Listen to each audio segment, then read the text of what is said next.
Okay, cool. The audio is there, and I had to do some last minute updates because I realized that Roll20 was playing twice. But that is the first of my many pre session shenanigans. Or I should say ours. It's mostly their shenanigans. Anyway, let's hop in. Uh, got it in as a highlight, but let me.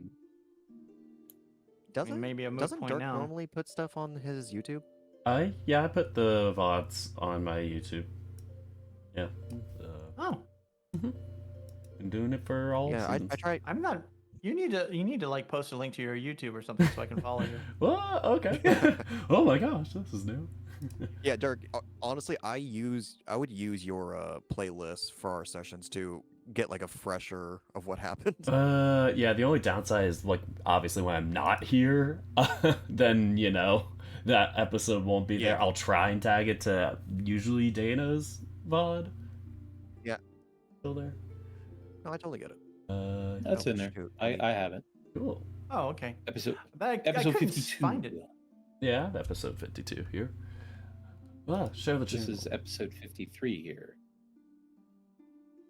We were on episode 52, which was interview with the vampire. Yeah, that was fun. Yeah. Judgment all around.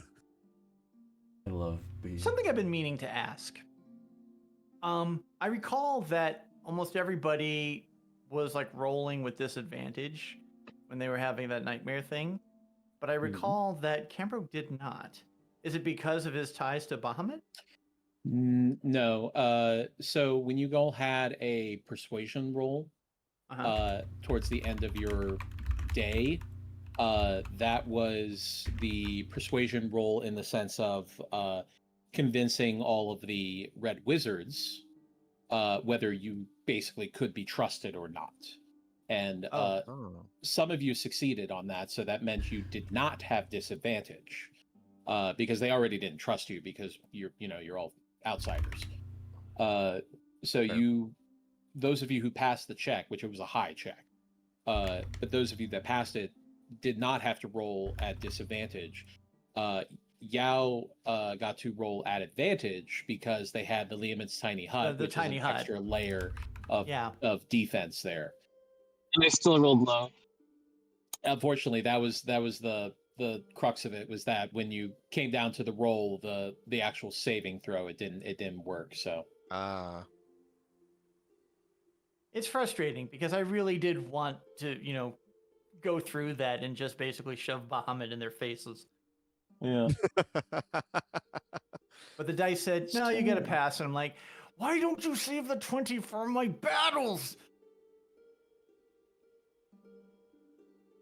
What's with you?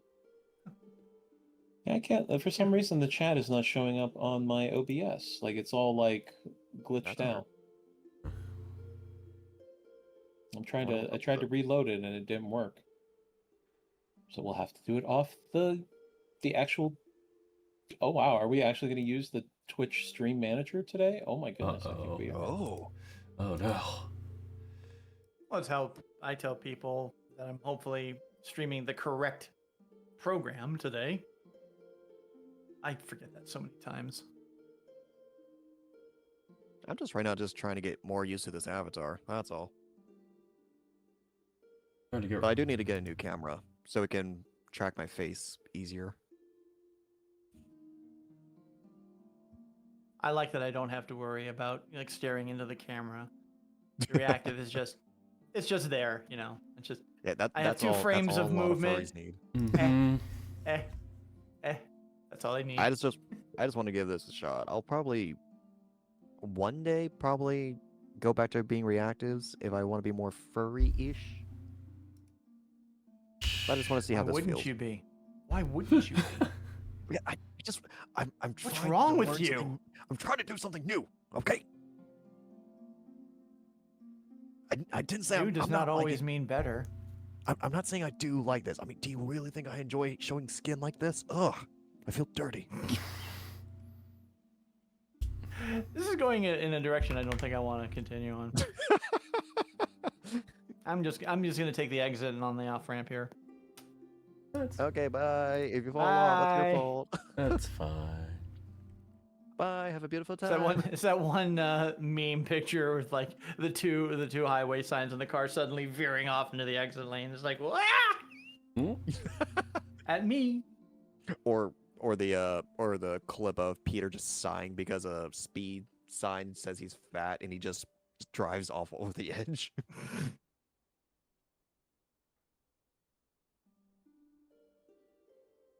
Family Guy, you'll never stop amusing us. I beg to differ. I'm not a fan. Well, everyone has their flaws. That's just one for you. Oh. Sheesh. Okay. Hot take. You're going in the book. No. Is it a pretty book? What do you think?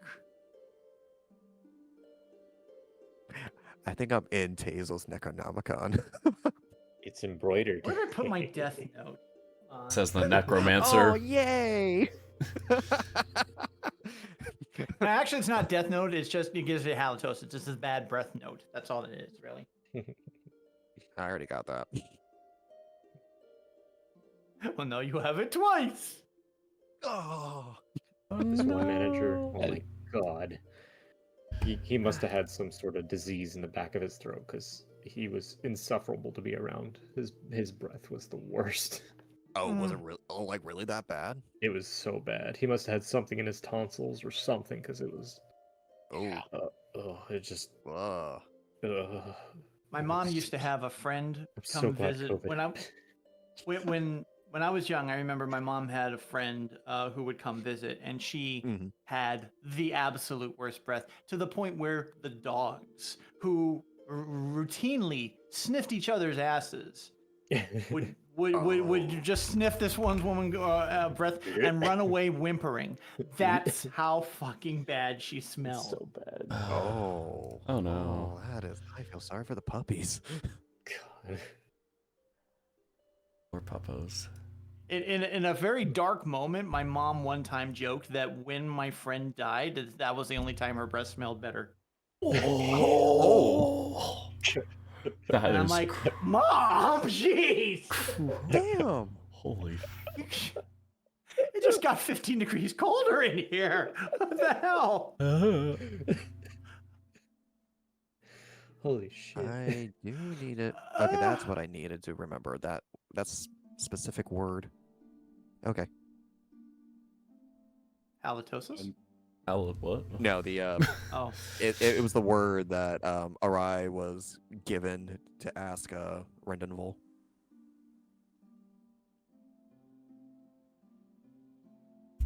The hemocraft thing. Oh yeah, Blood. the blood bending, or something.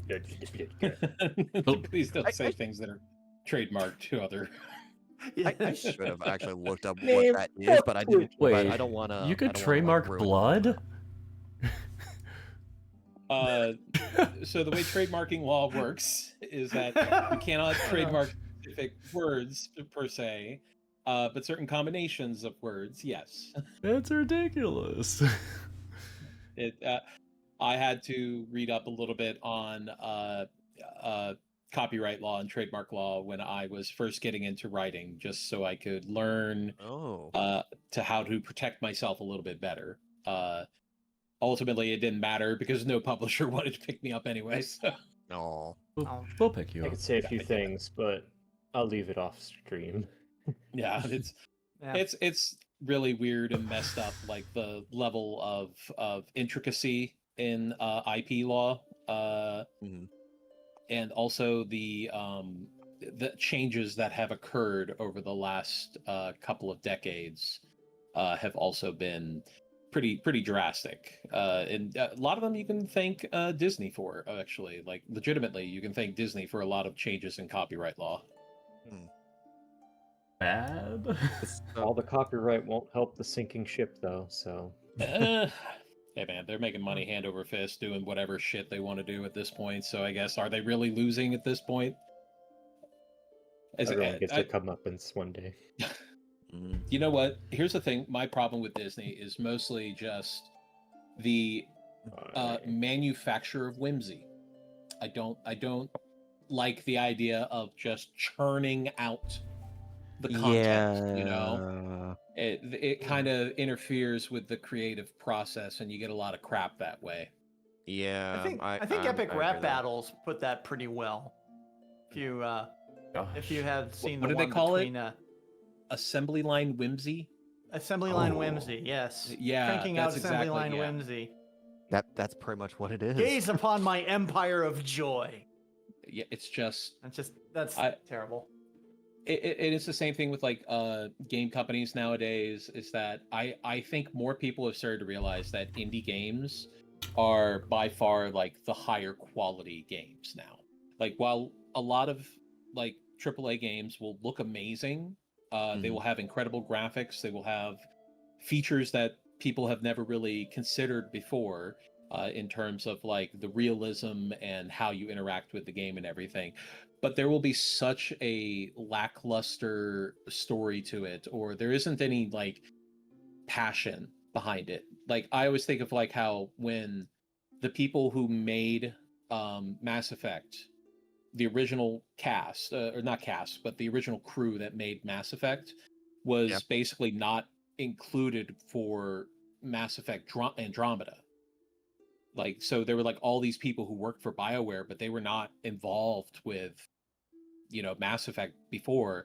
So to them, it was a paycheck. It wasn't any passion project that they were already, you know, working on or anything like that.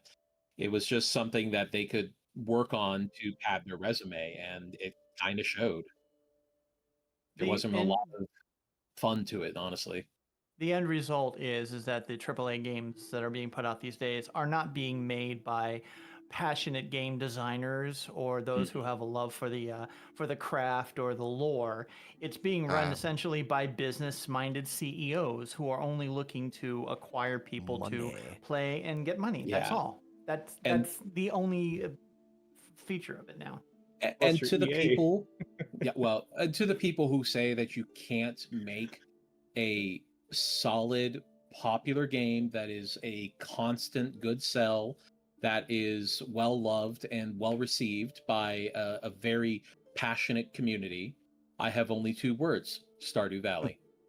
Yep. Stardew Valley was made by one person. and they keep adding to it, and the number of people I know who I still dive back into Stardew. Every now and then you just want to be a farmer. The simple life. Walk around and, you know, flirt with all the people in the town, because that's what farmers do. Completely forget about them after, you know, like you start getting into the farming, because it's like, I gotta make my ROI go up. Sounds like me with Minecraft. Cetus is MIA at the moment. We believe still en route back home from, I believe, San Francisco. They were in.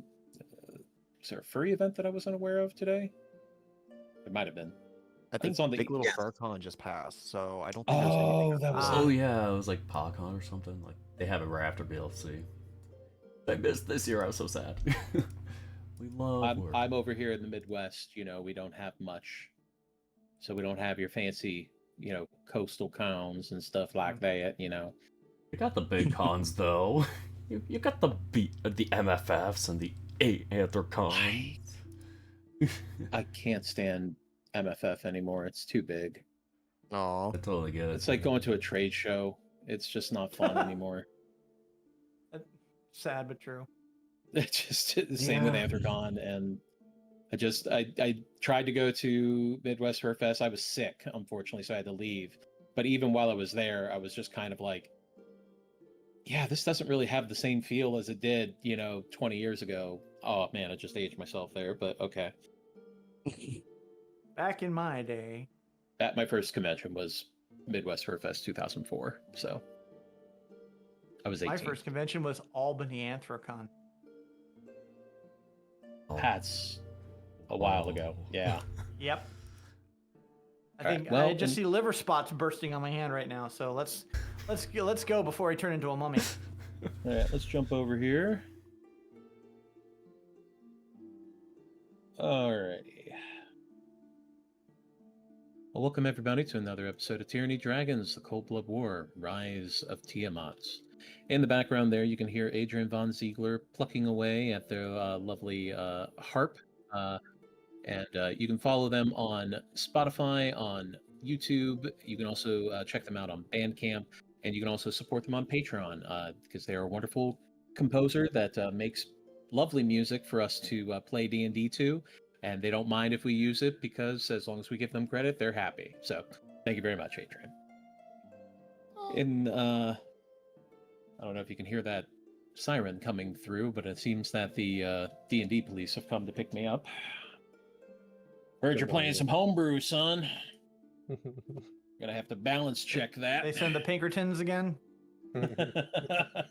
Oh man, damn. Watsy did do that. they did. Anyway, introducing our players, we have playing Eldrath Myuuldrid, the Shifter Warlock Bard. We have Ethan. Eldrath's getting all spiritual and shit.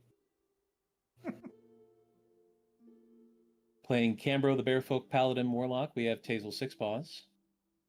Apologies in advance for having to truncate and speed this up, but I think you'd understand why. We don't need no wizard torture. We don't need no nightmare zone. No Thakion interrogations. Vampires leave our brains alone. Hey! Vampires leave our brains alone! Unrelated item, take knock 2 and ice wall. Bravo. So in my head, I heard the guitar riff, and I had to. I know. I was here. It's like somebody is gonna riff. Someone is gonna do it, and I'm betting it's Dana. I heard it in my head. Sorry, my dad played all like Pink Floyd and the Eagles, and like I was raised on some wild rock and roll back in the day. It was either that or do one for Cambro that's based on parody of Comfortably Numb called Comfortably Dumb. Oh man. All right. Playing Arai Ghul, the Tiger Folk Wizard, we have Saku Darkfang. Okay, we're given Hemocraft. At least it's not Homocraft. Hey! Oh, there's one right now. It's secretly like... Homocraft is just a divination spell for Gaydar.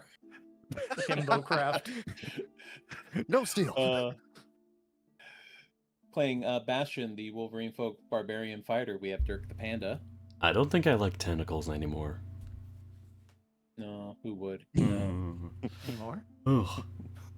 Playing Prince Zichi, the Dragonborn Sorcerer Bard from the Phone Zone, is Yao. Help, I'm trapped inside the phone zone. Also en route back from the festivities. Drive safely. All right. And then joining us a little bit later, hopefully, will be playing Liwa, the Otter Latine Rogue Warlock. We have Cetus. They are indisposed at the moment, unable to reach out to us. But we will keep the lines open for them. Salute a fish in their honor. When last we left the Platinum Dawn, comprised of Eldrath, the Shifter Warlock Bard, Cambro, the Bearfolk Paladin, Prince Zichi, the Dragonborn Bard, Harai, the Tigerfolk Wizard, Bastion, the Wolverine Folk Barbarian, and Liwa, the Otter Latine Rogue, our heroes were in the heart of Thay and meeting with their host, Tharkion Ezeldra Yef, a vampire member of the Red Wizards and official representative of Thay's Emperor, the Great Lich Zaz Tam. Tharkion Yef flexed her authority and her powers to the group while she grilled them for information regarding the Cult of the Dragon and their actions to thwart them, making it clear that while they wanted Rath Modar, the Red Wizard, who had defected from Thay and is helping the Cult of the Dragon currently, Ultimately, they wanted to know if assisting Faerun in the Platinum Dawn would be worth any investment on their part. The heroes provided their information and offered their insights towards the situation based on their stations, positions within their organizations, and their personal perspectives. The Tharkion listened, but had no choice in the moment to share, and instead voluntelling the group to stay the night while the information was processed and discussed among the other decision makers. While the party waited nervously, Arai and Ilyak took a stroll with Eldrath as a safety escort to the gardens and spoke about their experiences as necromancers. While Ilyak spoke of distrust, hatred, and fear, Arai spoke of faith, love, and understanding, and the two seemed to be at an impasse. While Ilyak tried to convince Arai to leave Faerun behind and embrace Thay as his new home, Arai refused, and Eldrath pitied the young necromancer for his own fears and paranoias that had shaped him into what he was. During the night, Bastion, Liwa, and Prince Zichi were caught in a nightmare of torture and interrogation as they were grilled even further by the Red Wizards. While Bastion and Zichi made it through unharmed, Liwa woke up in a pool of blood and feeling injured and weaker than the night before. None had memories of the event, however, and all were left wondering what had given them such unfulfilling sleep. After meeting with their liaison, Nai Ilmish, they were informed that while their information was appreciated, they were not confident that Faerun could defeat the Cult of the Dragon and chose to stay out of the conflict. The Platinum Dawn was then teleported back to Faerun, where they met up with Lady Haventree to inform them of the happenings. And afterwards, the party went to meet with Threkominaki Barush, the head cleric of the Waterdavian Temple of Bahamut, to fill him in on their adventure, and he excitedly informed them that the Platinum Guard, the last piece of the Platinum Trinity of artifacts, was to arrive that night. Nock was not as excited, as he knew from his vision that once the Trinity was reunited, it would be time for him to set out on his quest to locate the final champion of Bahamut. Reluctantly, he requested Cam and the Platinum Dawn to accompany him to the spine of the world up north, so that he could fulfill his role in this conflict. We now join our heroes as Cam comforts Nock and encourages him to have faith as they return to the Platinum Dawn. All right, so resetting the scene, you're all in the Temple of Bahamut. There is a lot of hustle and bustle as people are preparing for the reception of the Platinum Guard, and as such, there's a lot of cleansing going about where people are walking through various sections of the caverns, burning incense and saying prayers, as well as just casting various protection spells, anything that could ward off any kind of bad spirits or bad energies, anything that could interfere with this momentous occasion that is to occur.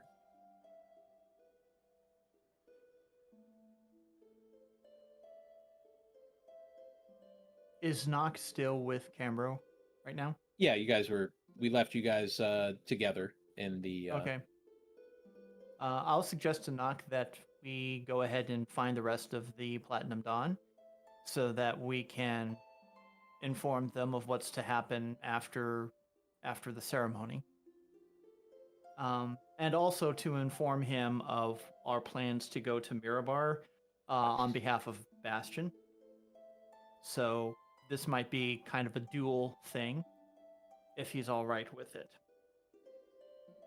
Right. Well, your group, pretty much where you left them, in the heart of the temple, trying to stay out of the way from all of the clerics and paladins going about doing their business. Cambro will come in with Nock. I'm assuming Baruch has gone to do other things. Oh, he is busy. Yeah, he is super busy right now. Okay. So kind of drawing in everyone together, Cambro essentially explains what was going on, what Nock has asked of him. And he says, I want you all to know that I did not make this choice lightly. I know that I usually confer with you all when we're going to be doing something together, but I felt this was too important to leave to chance. What Nock is planning to do is going to be very important, and we need to make sure that he succeeds and that he gets home safe. I have made a vow to help protect him. Now that's a personal vow, and whatever happens, I'm going to be going with him to the spine of the world. I'm hoping that you all will be able and willing to join.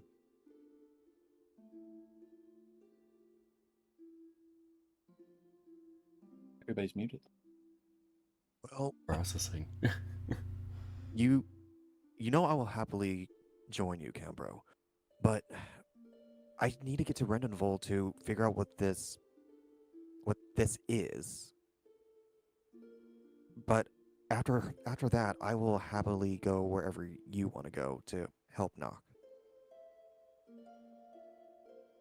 I don't know the timing based off of what was given to Nock in the vision. I can't risk missing that window of opportunity. If you decide you have to go to Rednaval and find a way to catch up, then that would be something you can do. I'm just letting you know that this is what I had promised Nock. And hopefully there's a way to be able to get everyone there, but otherwise, I will be accompanying him. The more of you that join me, the better chance we'll succeed.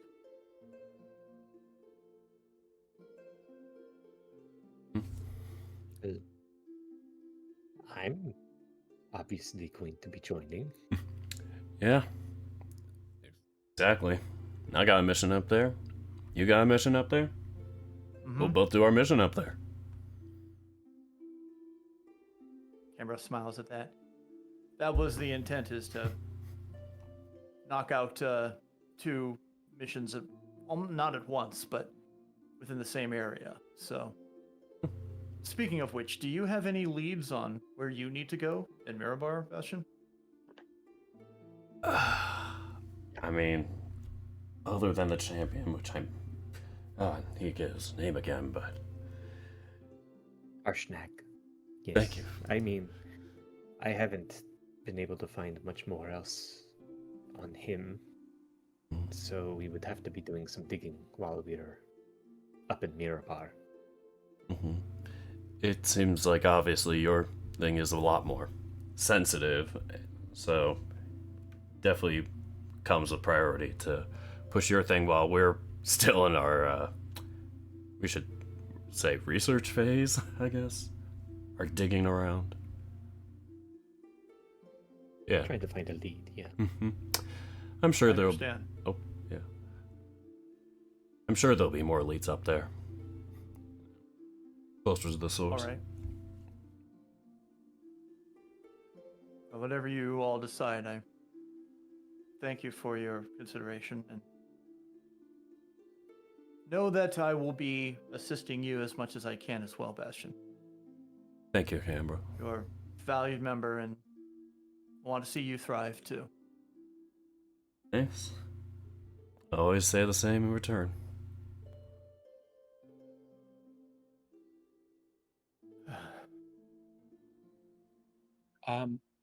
Nock speaks up from Cambro's side. Thank you for your help. I don't mean to put you out of your way or anything. I just know that I'm going to need some help to get there.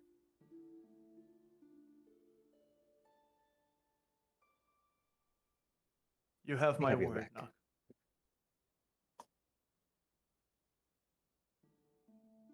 Oh, I should probably go speak with the paladins and gather what does one need for an adventure like that? Never really. I mean, I ever since the temple was, I walked through the forests and everything, but what am I going to need? Canberra will put his hand on Nox's shoulder. Why don't I go with you and I'll make sure you have everything you need. Okay. Any? Thank you, everybody. I mean it. Of course. And he addresses the rest of the Platinum Dawn. I'm gonna help out Nock here. I'll catch you guys at the ceremony tonight. And thank you. Mention it. You're there. Always glad to help. Okay. Canberra will leave with Nock then to help him get adventure ready. The armory and the Temple of Bahamut is a little bit lacking. However, many of the paladins from other temples throughout Faerun have brought in supplies as well, knowing that there is a need for supplies in the area. And as such, there is a fair amount of weapons and armor, provisions, equipment that one would use in adventuring, a lot of like climbing gear and other kinds of survival gear, adventuring gear. It's a big mix of things, and walking amongst the piles of supplies in the storeroom, Nock's eyes are just wide. It's like, I don't even know what half this stuff is. Like, I'll help walk you through it. Do you have any kind of weapon training? Do you know how to wear any armor? I wasn't really allowed to hold weapons when I was a slave, and after, I mostly cooked for people. So no, I don't really know how to use a weapon. I can cast magic though, thanks to my faith in Bahamut. Let's see about getting you some basic armor then, and maybe some basic weapons, something easy to use. And that way you won't have to worry about, whether, swinging a stick is reasonable enough. And I wouldn't expect you to be jumping right into any kind of fights we have to have, but it's good to have a backup. As you speak with the quartermaster, and they start going through all of the various options, and immediately rule out most of the metal armor. Yeah. He's a small kobold. He doesn't have a lot of muscle on him, so he's not really able to support much beyond like a chain shirt, and even then, that is a bit cumbersome for him. Instead, the quartermaster opts for studded leather armor. Lightweight, reinforced, does have some ability to deflect certain blows, protection from most slashing weapons as well. So would be good for somebody if they were going to be staying out of the way. They have to customize it a little bit, but it'll fit Nock after a few alterations. In terms of weapons, I'm thinking something like a club or a staff or something like that. Yeah, they give you a nice like a cudgel. If you're in Ireland, a shillelagh. Shillelagh. And he will then kind of get a basic adventurer's pack for him, rations, some rope. Just keeping it light because he's not very strong. I'm gonna pack mule down. One thing he would ask is how tolerant he is of the cold, because we are going north, and that could be an issue. Well, he is cold-blooded, and he is also fairly small, so not too good against the cold. Can we get some cold weather clothing for him? Yeah, they'd be able to supply that, Okay. and they would be able to have it again altered for him to fit more appropriately. A nice fur-lined cloak, as well as some some insulated bedrolls, things that would help to make staying in the cold a little bit easier.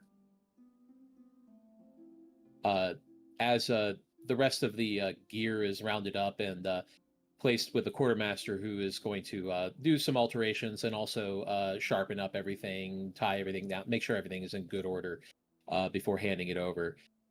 Nock actually holds up his hand and says, "Wait, there is one thing I know that we're going to need."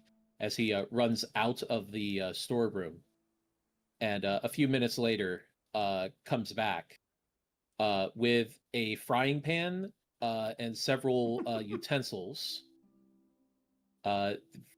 Basically chef's utensils, and puts them on top of his gear. It's like, as the quartermaster looks at this elven paladin, looks at him and just, "Are you sure that's what you need in your gear?" "Oh yes, that's very important. You have Amber to just eat." shrugs at the quartermaster. No, it's your gear. I'll make sure that it is in tip-top shape. Thank you. The knives could use a nice sharpen. Yes, I will make sure. Thank you. Thank you. As he nods to you and heads back into his bench and begins to just get to work. Well, you're all packed up now, Nock. What are you going to do before the ceremony? Well,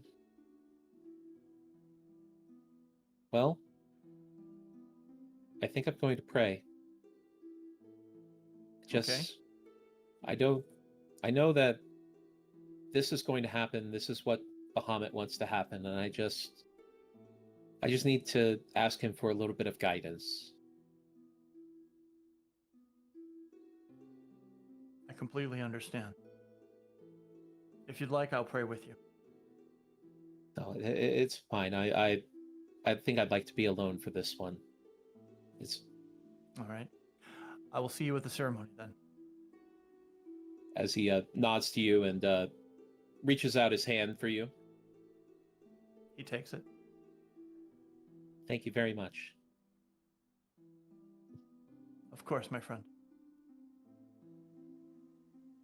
As he runs off to find someplace quiet and private so that he may pray.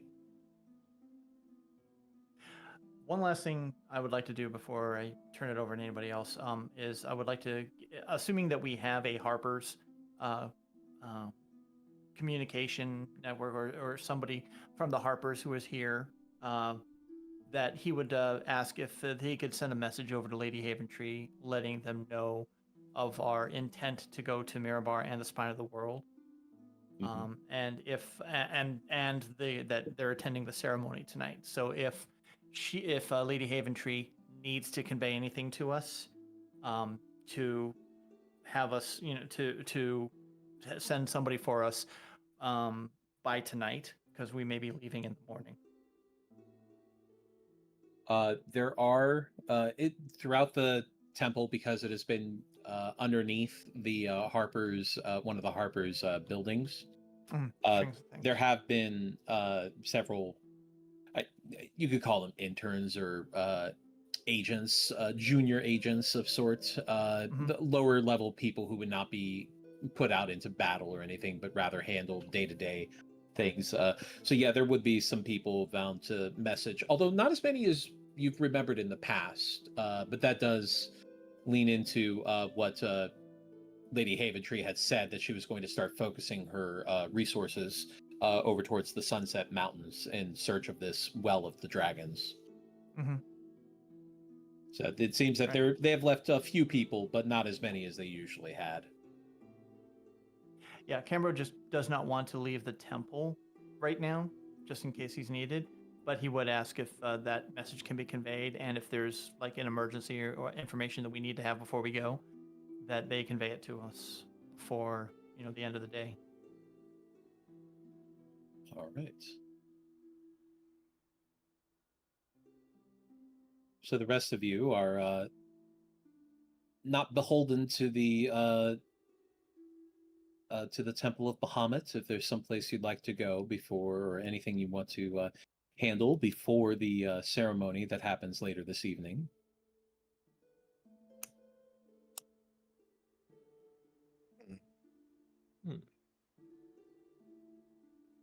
Good question. Options.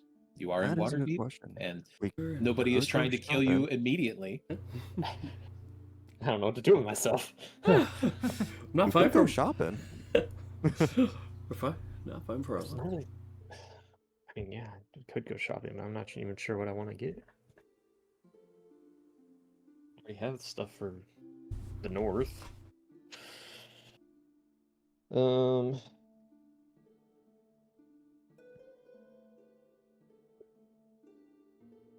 Let's see here.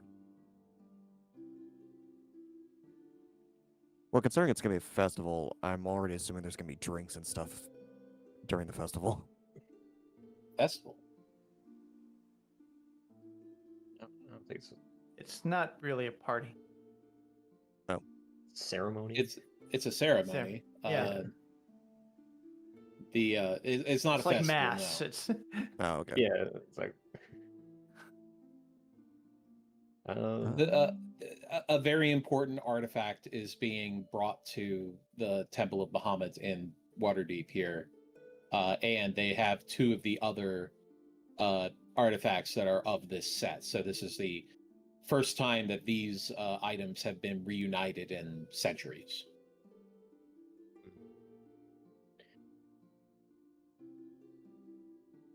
I think Eldrath would like to find a quiet area outside the temple, or at least the entrance of said temple, which I believe is there's like a face. What was it, like a clothing shop or something? It's a music shop above. Music shop. strings and things. There's a secret entrance that is down the one of the sides of the shop in the sloping alley. But yeah, there's a music shop that is directly above. Okay. Then somewhere outside of that, Eldrath would like to keep to himself, but kind of keep an eye on the area around. Trying to keep an eye out for any suspicious characters. Knowing what happened to the temple we found Nox at, he's kind of a little. He has an idea in the back of his mind that this is a good time to keep an eye out. So he's gonna make sure he's inconspicuous at the moment. All right. Do a little disguise self to make yourself look a little bit more normal. Yeah. Right on. Less Eldrathy. Mm-hmm. For Eldrath's a Arai, very unique individual. for Arai, I guess for right now, he'll just head over to the stables to say hi to Amicus for a bit, let Time come out and crawl around him as well to get some air, stretch his bones. Just hang out with his buddies until it's time for the ceremony. All right. And yeah, it was posted, I believe. Yes. Okay. I see now.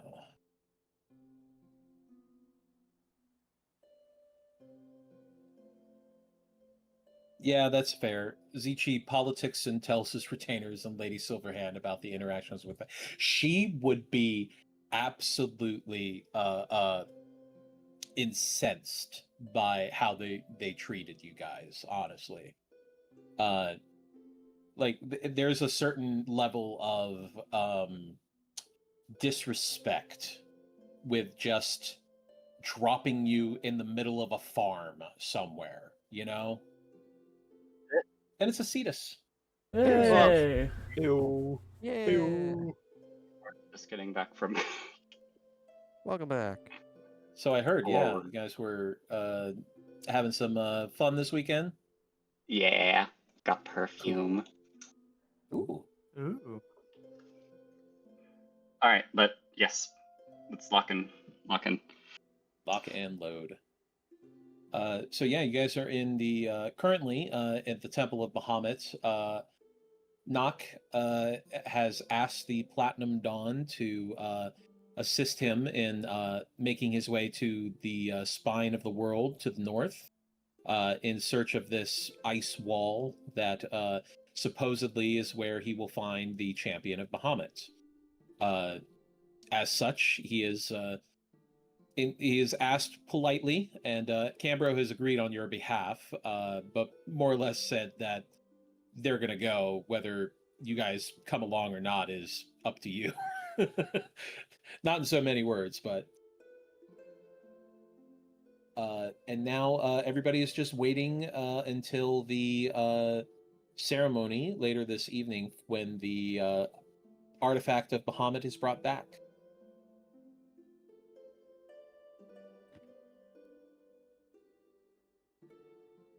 Right. So, with Eldrath going off to sit out front of Strings and Things in disguise and keep a low profile, and Arai is off to the stables to spend time with his mount Amicus. Let's see. And Zichi has gone off to speak with Lady Silverhand and his retainers back at her manor. So, Lewa, if there's anything you wanted to do after just getting back into Waterdeep and having given the rundown of what occurred in Thay to your higher up, Miss Haventree. Interesting. Okay. And am I privy to the other information about the Spine of the World stuff as well? Yes, that has been brought forward to everybody. Nock is very gracious for those who agree to help, and is very humble in that respect. I kind of want to use... Since we're going to like a really cold place, I'm wondering if there might be some items we might be looking for. Let's see. I guess I kind of just want to know more about how well known is that area of the world? Like, can I just find out stuff about it at the library, or do I need to go for some more specialized information? Specialized, not so much. The legends behind the Spine of the World are pretty well known. It is essentially a natural barrier of mountains that block the northern wastes from the rest of Faerun. It is a area that is filled to the brim with frost giants, with yeti, with various ice elementals, things that are really dangerous and deadly, but is also the site of several what one could call holy sites for various gods as well.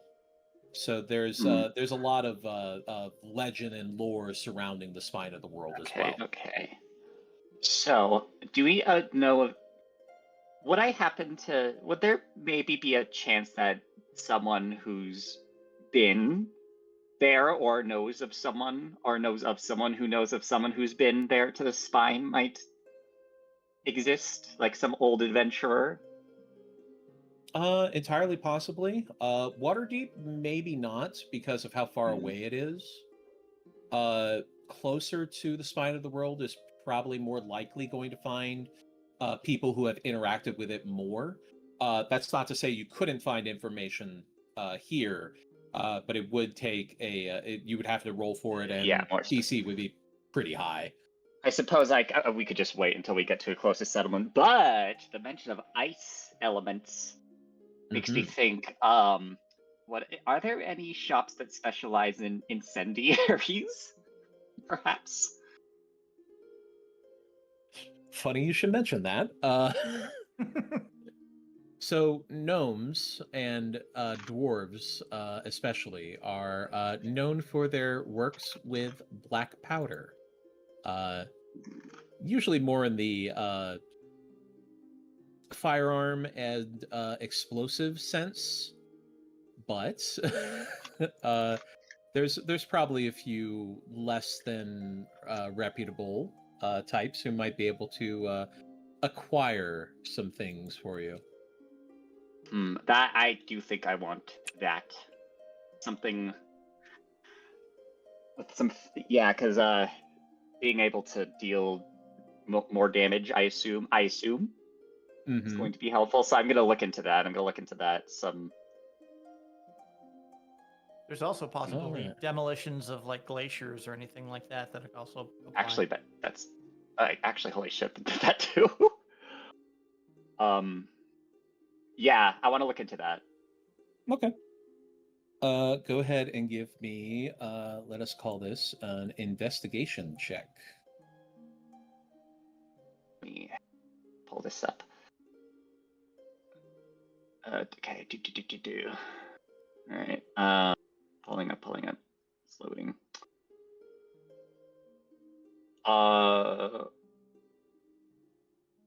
Okay, there we are. All right, so.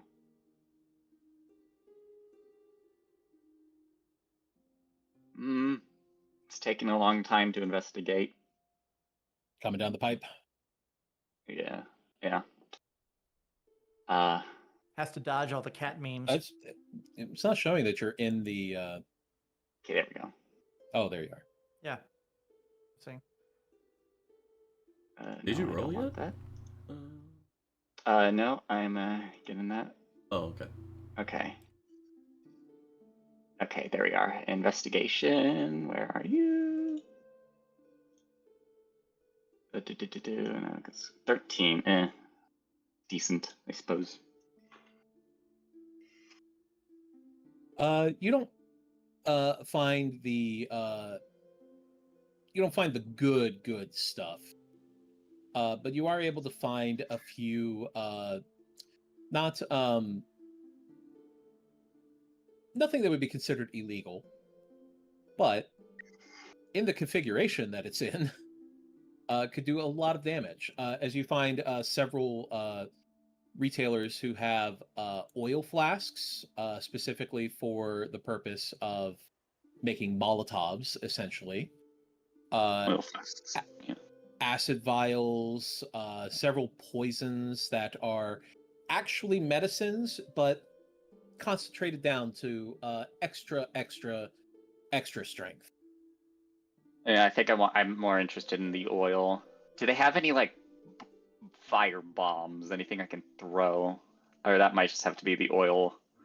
That is the what they have is the oil flasks. All right. Which they're fairly cheap, so nothing too egregious.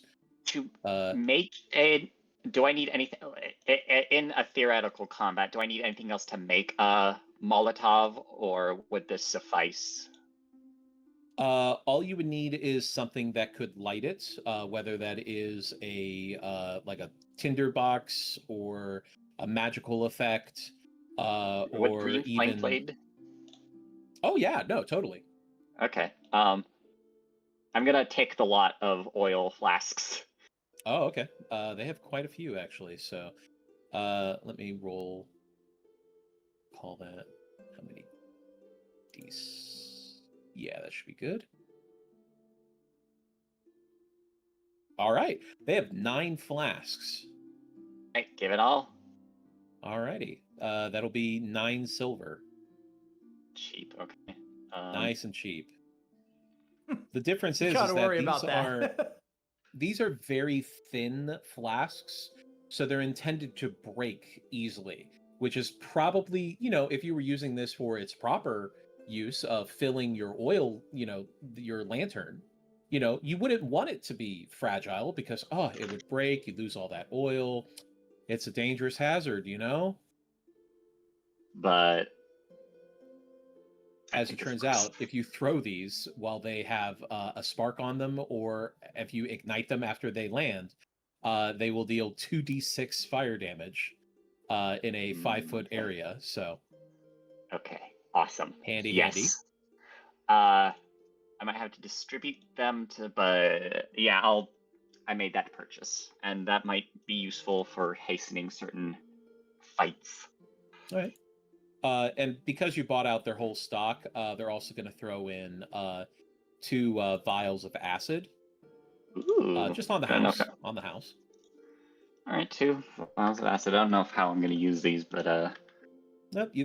They are also like little glass ampules that are fairly thin. So you throw them, they break, shatter on impact, and then they'll deal 2d6 acid damage. So you never know, might come in handy. could acid vials be used on, like, in a utility purpose? Like, could they be used on metals? Like, if I want to weaken a chain, or even like pick a lock, actually. Most items do have an AC, a health, and a general like toughness of sorts. So if you have things that can deal damage to them, absolutely, yeah. Most Okay, I'll rope keep can that be in- set on fire, eaten through with acid with only, I think, like 10 points of damage. Like All it's right, I'll not a keep that in lot. mind. So yeah. So yeah, two vials of acid. So the vials of acid and the flask of oil all weigh 1 pound each. All right, so that's 9 And, pounds. So that doubles your weight. He's not that small. 2 pounds. Knock is shorter than Liwa, so Fair. But are they more condensed? no. Knock is very much a skinny little lizard thing. I think his weight is only listed at like 35 pounds. Like he's small. He's not big. Right, well, chopping out of the way, I got some oil, I guess. But you never know. Yeah. It's entirely possible that you might come across other things along your way. Also, you have plenty of good magic people in your group who might be able to provide you with other options as well. So, I think a the main thing. little combo action, I think the main thing is definitely getting to a place closer and learning about what might be there. Fair enough. All right. As Zichi, the candy glass flasks, yeah. The super the easy shatter bottles that they use in movies and stuff, like breaks so easily. You can break it with your teeth. Don't lick the vials. The acid vials explicitly, yes, don't do that. The oil flasks, I believe, I don't think they ever discuss what kind of oil it is. I'm going to assume it's not petroleum. And it's As long as it whale. ignites. Yeah, it's probably whale oil now that I think about it. All right, cool. Bastion, anything you need to handle before the ceremony? Anything you need to reach out to look into, or? I can't think of anything off the top of my head. Just letting this all sink in. You're kind of in the same boat, where it's like until you get to the location, you're not going to be able to really get that much at the moment. I'm waiting for the adventure to begin. I'm waiting for the calm before the storm. So definitely the bar, but that is its own, just a casual. Well, in that case, as evening comes and the time for the ceremony approaches, as you all filter back to the Temple of Bahamut, many of you taking the opportunity to clean yourselves up just a little bit, look a little bit more presentable for the occasion. I assume that Cambro spent the time to like polish up his armor and everything. Oh hell yeah! Like really shine to really look the part, right? He's gonna get his armor's gonna give the glare bear stare. As the temple's main room for worship has been filled with many clerics and paladins, but also some normal, just common folk, people who you might have seen on the streets walking about in Waterdeep. While draconic worship has fallen off, it's not gone. And it really shows with the number of people that have shown up for this event that this is something very important to them in the history of their faith. As everybody is waiting in rapt attention as a procession begins, as several clerics holding incense in these censers as they move them back and forth, chanting in Draconic. Those of you who speak Draconic would understand these as prayers to Bahamut to bless this place and to hold it in safety and sanctity. And as multiple people walk through, several other clerics, one holding the platinum chain, one holding the platinum hammer, and then another arriving with a shield, a kite shield, that on the front of it has the symbol of Bahamut, the blue painted background with a white dragon head looking to the left regally, as the person with the platinum guard, the shield, walks forward and presents it to Baruch, who is standing at the altar. As he bows and takes it from them before placing it on the altar on a stand, and then the other clerics lay the platinum chain and the platinum hammer next to the guard. As Baruch says a few lines of prayer in Draconic, and then goes into a little bit of the history as he recites that the Platinum Trinity are holy relics of Bahamut, wielded by my ancestor Damar of Marazan, a blacksmith who was chosen by Bahamut to lead the Dragonborn clans during the Dragon Wars. And while reluctant at first, he soon grew into the role, and the leaders of the Dragonborn clans of Faerun had their clansmiths make him a weapon, a shield, and a crest that would be imbued with Bahamut's essence. The Demorov clan made the Platinum Chain, a crest emblazoned with the symbol of Bahamut, struck in pure platinum and imbued with the powers to grant the user great wisdom. The Tokaroth clan made the Platinum Guard, a shield that could protect with Bahamut's grace and will. The Lynx Kazdanor clan made the Platinum Hammer, a mighty warhammer that would crush the enemies of Bahamut with his strength and his frost. Together, these items are the Platinum Trinity, and Damar of Morazan wielded them with his clanmates and brethren Dragonkin when he fought the forces of Tiamat.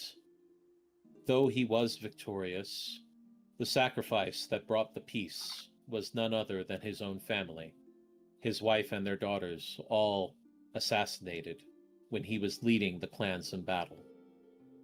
When the Dragon Wars ended, Morazan wished for them to be separated and never brought back together, unless Tiamat would threaten the realm again, fearing their power could be misused if someone were to consolidate them again. After doing so, he wandered off in search of meaning in his life, without the war to propel him and his family to support him. We honor his sacrifice today,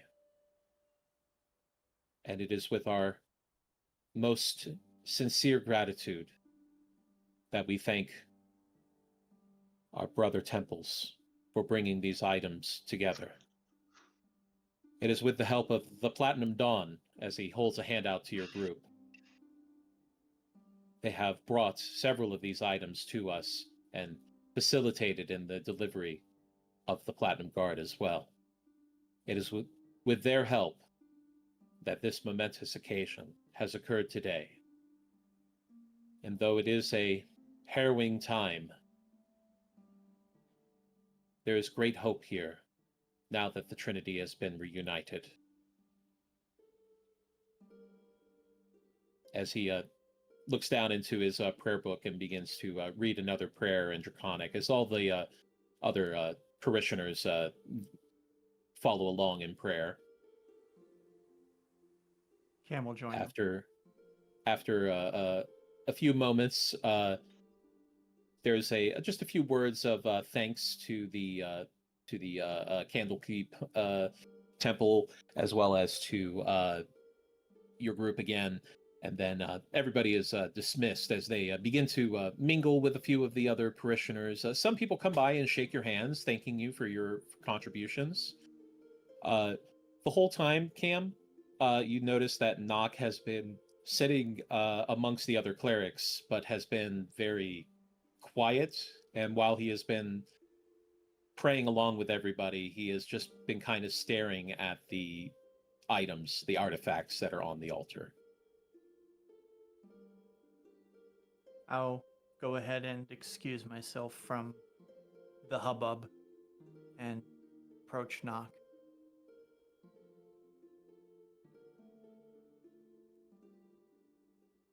How are you feeling? Oh.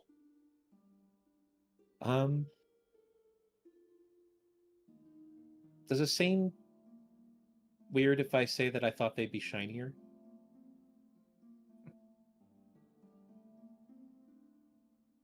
From what I've been told, appearances can be deceiving.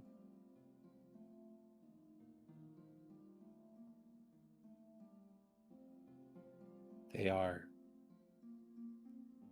very, very important pieces, and to think that they're going to be entrusted with me is a little bit scary. You've got your back, Nock. We won't let anything happen to them. And you. Remember what I said. It's a matter of will. We will succeed.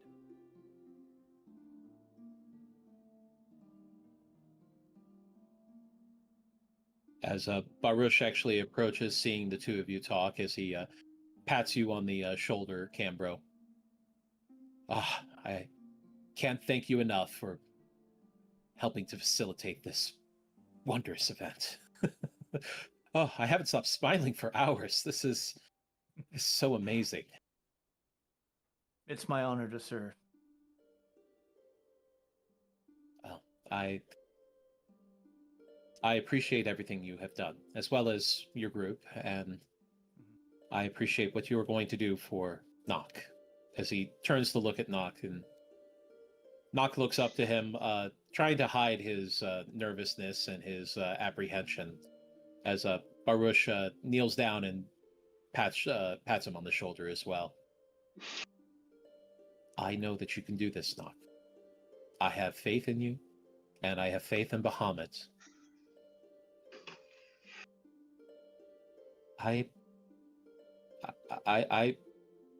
It's okay. I know that you're nervous, you're scared, but that's fine. Because we have been taught that there is no bravery without fear. As Naka nods, bravery without fear is foolishness. Exactly. So don't be a fool. Be scared, but do it anyway.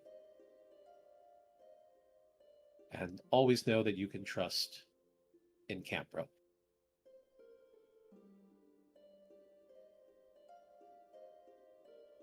Cambro smiles, blushes a bit in his ears, nods his head. Once everybody has left the Once everybody has left the temple, we will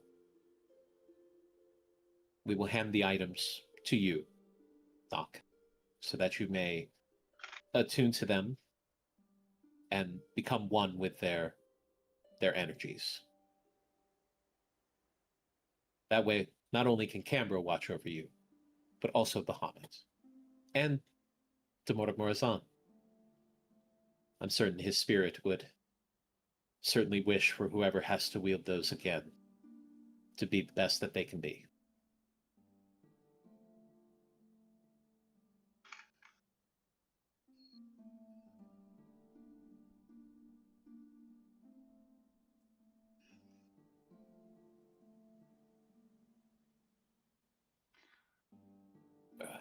As Barusha is called away by another group of clerics who wish to speak with him, as he pats you both on the shoulder and just gives you both a little bit of a squeeze before he heads out.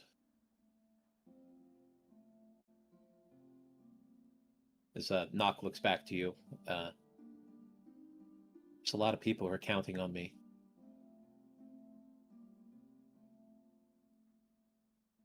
Arusha is right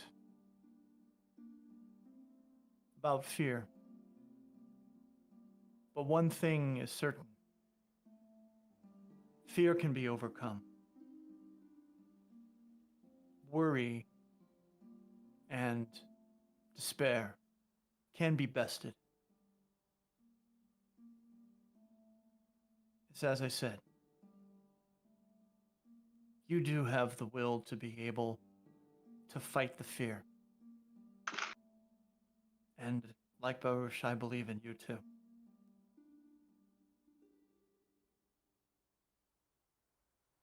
He considers for a moment. I'd like to make you an offer. We're probably not going to leave until tomorrow morning. Have everybody have a chance to rest up and give a chance for Lady Haventree to send any important missives if she needs to. When I'm nervous, I try to work out some of that stress by a little sparring practice. Would you like to work out a little bit of that stress and spar with me? I don't really know how to fight. I can teach you some basics. You're not going to be a sword master overnight, but it's something to keep your mind occupied and to vent out some of your worry. If you don't, that's fine. It's just an offer. No, I think it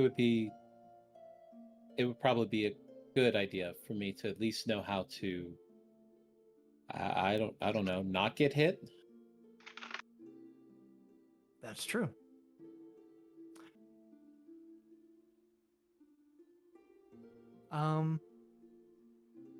We'll go ahead and take care, let you get attuned, and then I'll take you to like an open room and I'll train you on some of the basics. All right.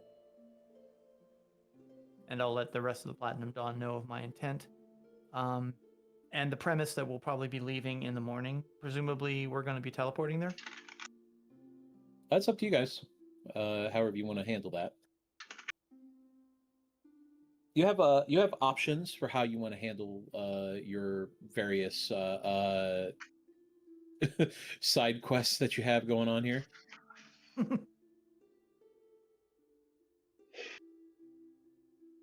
Actually, that should probably be something you guys should discuss how you want to handle it, because you have three things that you want to do according to my list here. Because Arai wants to go to the Hoss Tower, which is outside of Luskan. And then the other two of you, Nock and Bastion, are wanting to go to the north, definitely towards Mirabar for Bastion. As far as Nock knows, it's somewhere in the spine of the world. He doesn't know exactly, but he hopes that he will get more visions, perhaps, when he gets closer. Or we get some information at Mirabar. At the very least, yeah. Kemra would ask Arai Mm. what he intends to do, how long he believes that might take. Is that something that is going to be a quick over and back for him to go speak to Rednival? Hopefully it'd be very quick, because all I just need to know is what was the reason I was given this message, this question to give her. For all I know, it could just be his way of trying to make another point of her trying to, like, hold me back or something. I won't know until I get a chance to ask her. Do we still have the teleportation ring? He holds it up, it's still on his finger. I might make a suggestion. Hmm. It recharges overnight, correct? Yes. Why don't you go now? And then in the morning, you meet us at Mirabar. I could, yeah. I mean, is it gonna take you guys long to get to Mirabar from here? I believe, and correct me if I'm wrong, Mirabar was one of the connections within the Harper's Cube. All right. That means I can take Amicus with me, so we'll be able to fly over.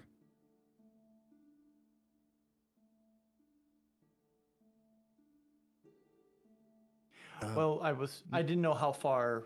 Luskin was from Mirabar, but if that's going to be like a flyable thing in the morning, or whether or not you just would use the ring again to re-teleport. Yeah, I don't think I have. I don't know if I have any memories of being near or at Mirabar, so I don't know how well that will be. Ooh, You that's a just good have to point. roll for it. You have to roll for it, but the more familiar you are with things, the easier it is, and the less familiar you are with things, the more Harder. potential for mishaps can happen. Yeah. Well, that's up to you if you want to try doing that and then like fly over in the morning. But it probably would take you, I don't know, maybe a day. Pulling out the map, he'll take a look. Just seeing where Luskin is compared to Mirabar, about how far or how long can he measure? Like, how long do you think it will take between the two? As far as flying with Amicus, Yeah. that would take about. That could take about a day and a half, actually, like almost 2 days. Day and a half.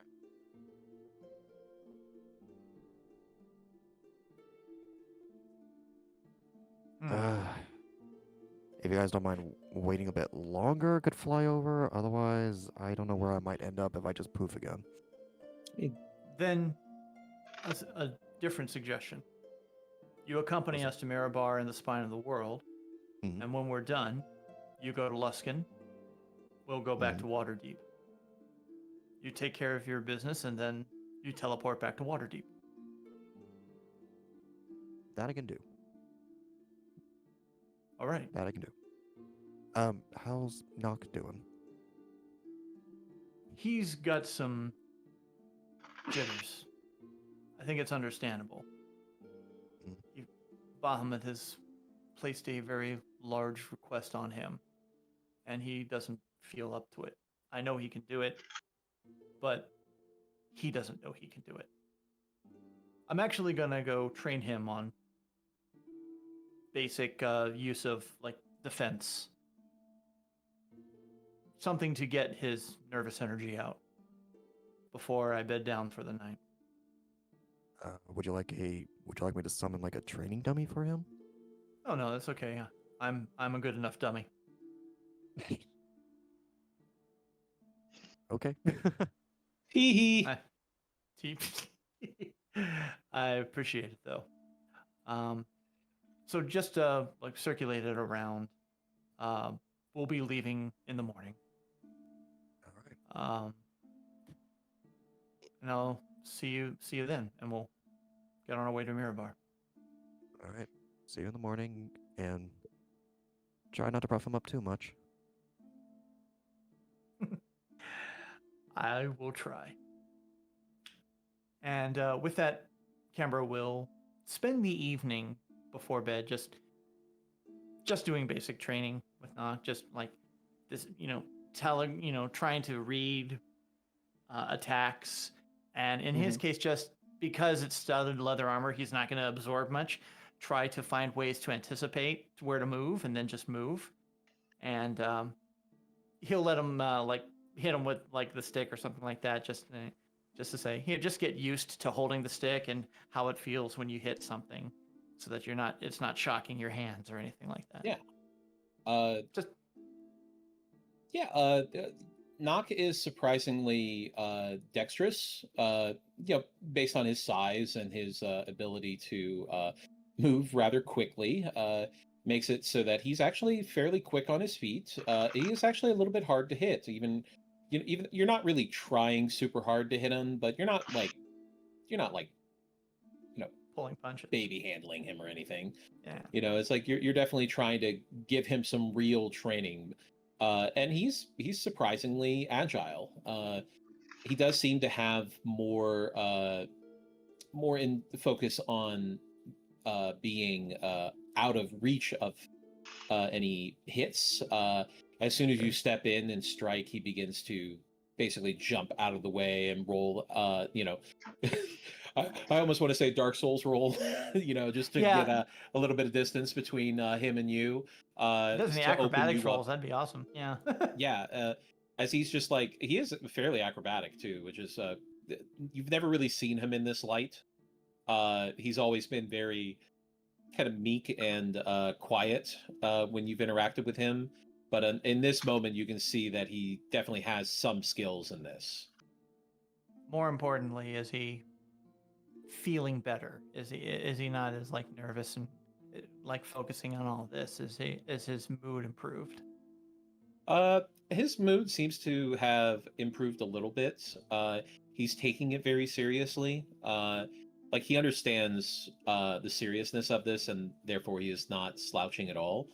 So he approaches it with his level of dedication. But he does seem to be handling it, and does seem to be in a slightly better mood after, a little bit of cathartic exertion. He will congratulate Nock. You did very well. I'm surprised how nimble you are. Not that I'd really want to put it to a test, but I think you could actually hold your own. Well, I did have to outrun a lot of things in the woods when I was making my way to the temples. So I guess that is kind of the same thing, where you have to kind of be aware of everything and just light on your feet and be prepared to move if you need to. The best defense is sometimes just not being there. Well, I know that with everybody next to me, I'm going to be safe, but it'll be good to know that I can get by if I need to. Thanks, Cam. You're welcome, Nock. Good night. We're gonna set out tomorrow morning. Yeah. I'll try to get a good night's sleep. And with that, Canberra will retire to whatever slab that they have available for him, and he'll or cot, and he'll just fall into bed. It is a cot. Snore. You're definitely high enough on the rankings that you get a cot. So, all right, cool.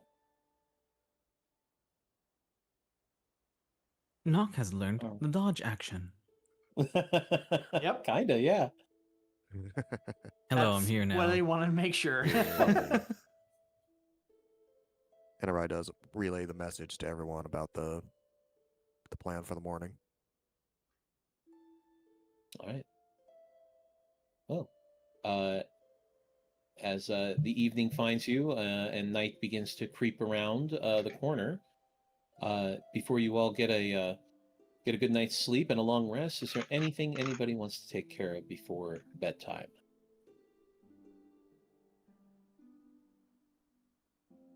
I'm hearing a lot of no's. Did Lady I Haven don't Tree... sleep, I wait. Did Lady Haven Tree like send a reply or anything? Not as of yet, but in general, you know that if you send a message to her through the harbors, it gets to her and she acts on it pretty quickly. So The fact that even she if you hasn't haven't said received, anything. Yeah. the fact that she hasn't said anything isn't really a bad thing. If it was something that you needed a reply on, then she would have gotten it to you. But in this situation, it was mostly just informative. It was just mostly just letting her know what's going on. Mm-hmm. Then there's nothing for Cambro. All right. Well, then everybody gains the benefit of a long rest as you are able to sleep through the evening. Sleep. Any of you prepared casters need to prepare, then do so. Be a good idea. I love With that. the knowledge that you're, if you prepare spells for the day, which you do not, I don't believe, Liwa, so. I love that me not getting a long rest in Thay didn't matter. Oh.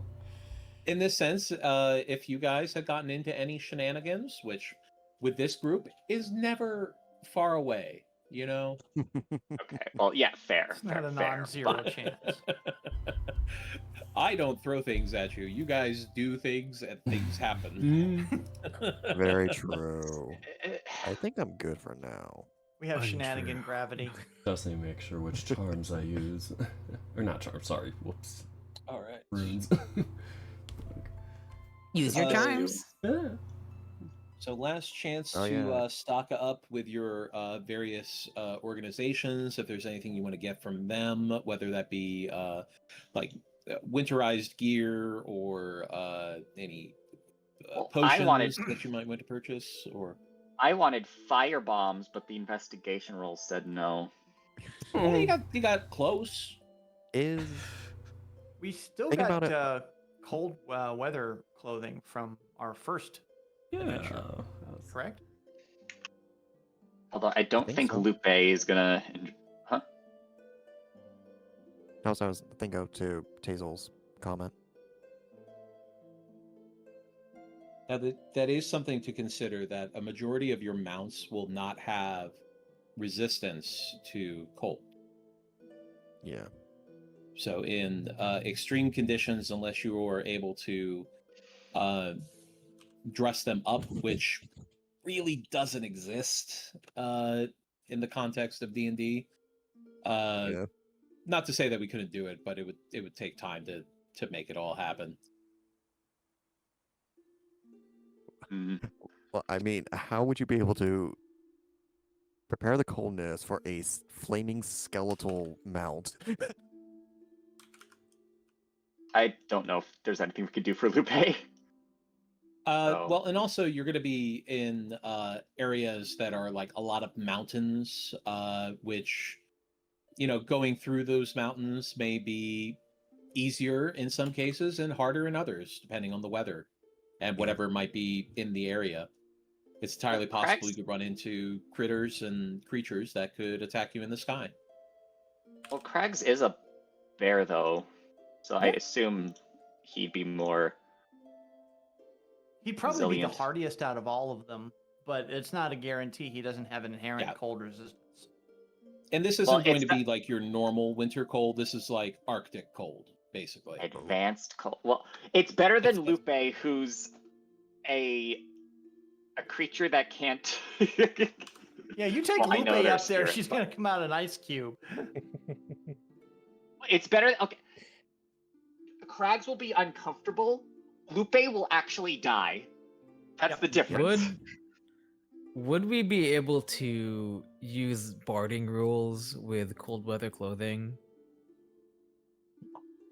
I mean, yes. Like I said, it can be done. It will just take a little bit of time. Just remember also is that the teleportation cube is not going to be able to hold a lot of mounts. Yeah, it is still the teleportation circle, so it can only hold so many. I do think it is I do think it would be judicious of us to take one mount because flying is really good. Like, even if there are some caveats. Yep. So there's also the very easy case that Arai has a ring of teleportation. If you would like me to cast teleportation, I can also cast teleportation.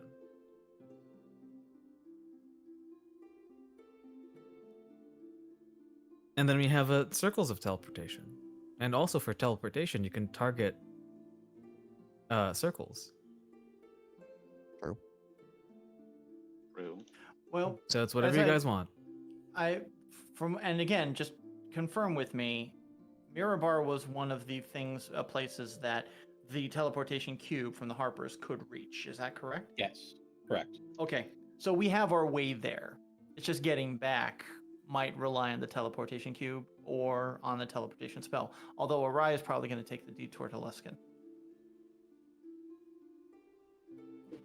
It's up to you guys. Most of your mounts are larger creatures, so they will take up the space of 4 people. So if you have a limitation on your teleportations, just keep that in mind. Has Prince Ichi ever been to Mirabar? No. But you've given the map and their symbols. Does that work, Dana? If you have the circle, then you can use the teleportation circle or the teleportation spell. So what I'm hearing is that we could use the cube and Zichi's teleportation spell to get some more mounts to go with us. Entirely possible, as long as you have the space. Does that sound right, Yao?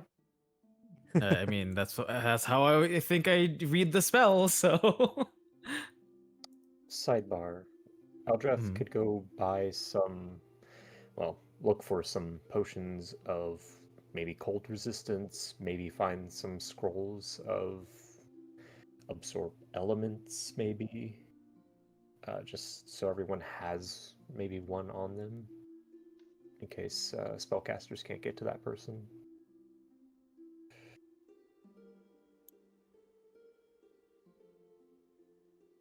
Canberra has, due to the Fang of Bahamut, he already has cold resistance, so he's fine.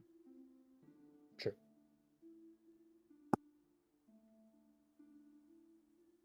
Might not be a bad idea to get some resistance for you guys. Yeah. The prince is generally not worried. He's just wondering what you guys want to do. So. To make the suggestion to move it along, if Eldrath acquires some resistance items, and we have 2 teleportations, one by cube and one by spell, we could get Crags and maybe Amicus to go with. Does that sound right? Along with everybody, and we just like split it up into 2 teleportations to get to Mirabar, and then we'll go from there. Nothing will go wrong.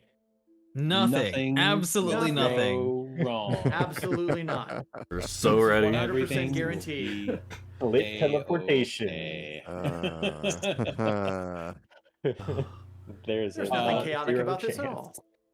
Going through either the Harpers or the Order of the Gauntlet, you can get some potions of cold resistance. They'll give them to you at cost, so 50 gold. How many? Let's find out how many they have. You're in luck since it's wintertime. They have a few extra, so they have 7 at the moment. Deal. So, all right. 7 by 50. Yep. So 350. The cold resistance works for an hour. Gives you resistance to cold. 350. I'll detract that from my notes.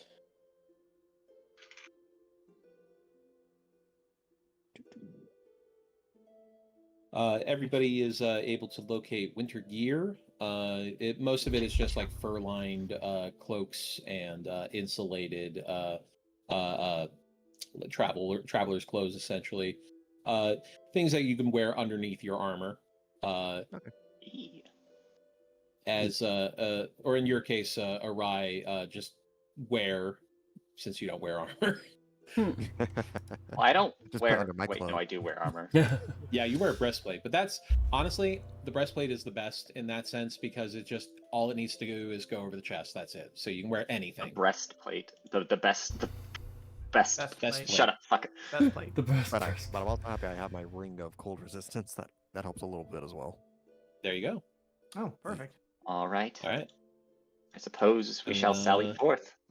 Yeah, as everybody gathers in the gathering at the Temple of Bahamut, as you're all geared up with your items and your mounts are with you, and stepping out of one of the tunnels, dressed in winter clothing with a cloak and studded leather armor, holding on one arm the platinum guard. Around his neck is the platinum chain, and strapped to his back next to a frying pan is the platinum hammer. As Nock the Cleric joins your group. Yay! As he walks up to you all and gives you a nod. I'm ready to set out. Okay. All right. Have you ever teleported before? Tell a what? Do not listen to them. Do not hold your breath. I was actually going to say, I wasn't. I was just going to advise to breathe. Thank you for assuming. You have done it every single other time. I am right to assume. He just points to Eldrath. Because of him! Eldrath just mumbles something like, "Man, no fun." I learned it by watching you. All right. Dad! He's going to hop up on Amicus. All right, so we're going to head over to Luskin. We will see you guys as soon as we can. Wait, hold on. Or wait, what, we're going to Mirabar together and then I go to Luskin? Can't You're your not coming with teacher us to the teleport spine. you? So, that's also a possibility. Can Randaval get you to Mirabar? I am scared to do ascending to see if she could. Yeah, if she doesn't rip your head off before that. Yeah, I have still yet to hear the result of that letter yet. That letter probably hasn't even gotten anywhere close to Luskin yet. Okay. So you're in the clear. Just don't bring it up. You're living on borrowed time, but you have that window, you know? It's... Yeah, he does. So he does think about it, and he thinks that might actually be a better idea to see if she can. So he'll All right. cast sending to her with the message. I need to talk to you. It's very important. Is there a way you can teleport me to you? Smiley face. So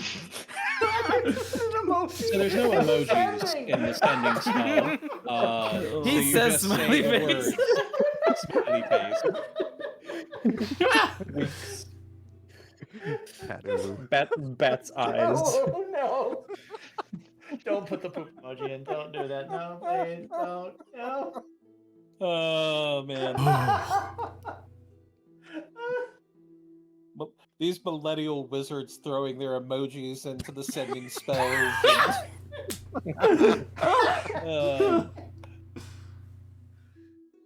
Oh man. All right. The College of Emojication is no laughing matter. Ugh.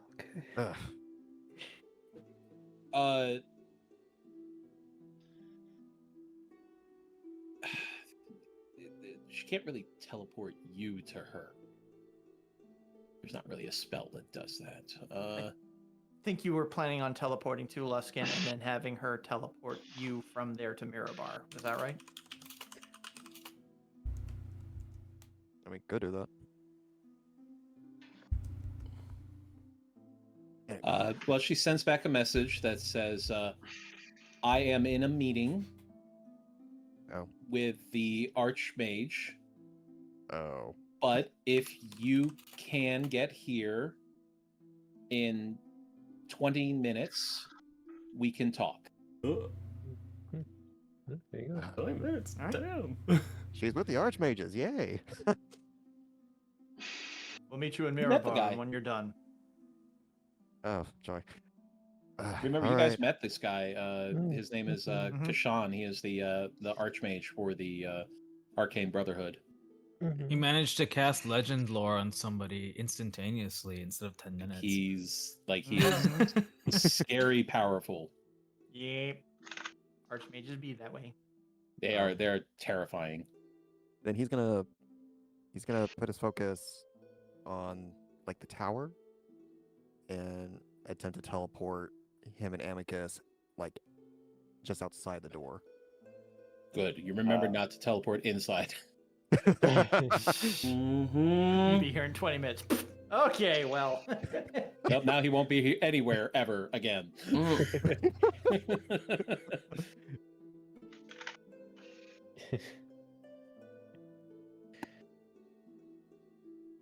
All right, so Arai, with Amicus, you are able to teleport using the teleportation ring to a place you are familiar with, the Haas Tower. Let's see, I'm not going to say you're very familiar with it, so, but you have seen it casually, definitely. All right, here we go. D100. Huh. Please be nice. And what does that result mean? Please don't be slamming me into the door. It means, do you have your alternate character ready? When you say that, I have 10. Can you just quick roll up a level 13 something?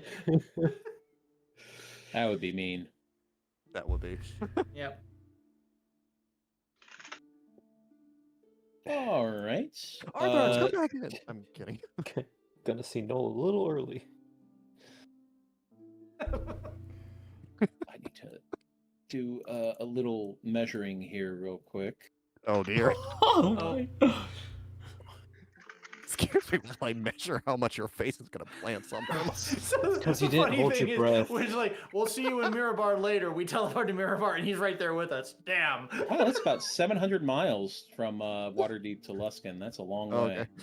I was Oh. supposed to be scared. You're 700 miles off the coast of Luskin. Funny you say that.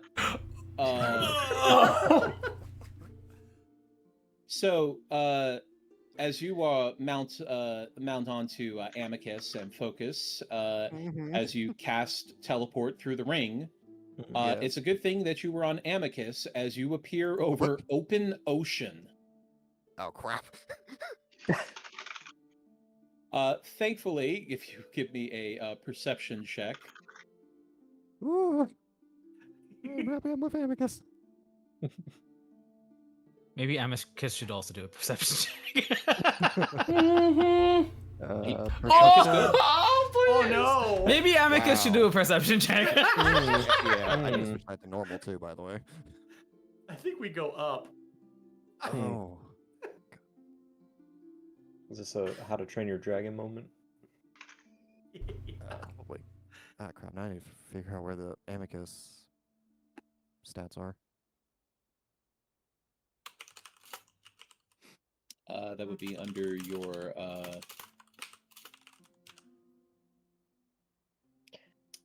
Steve's. Here it is.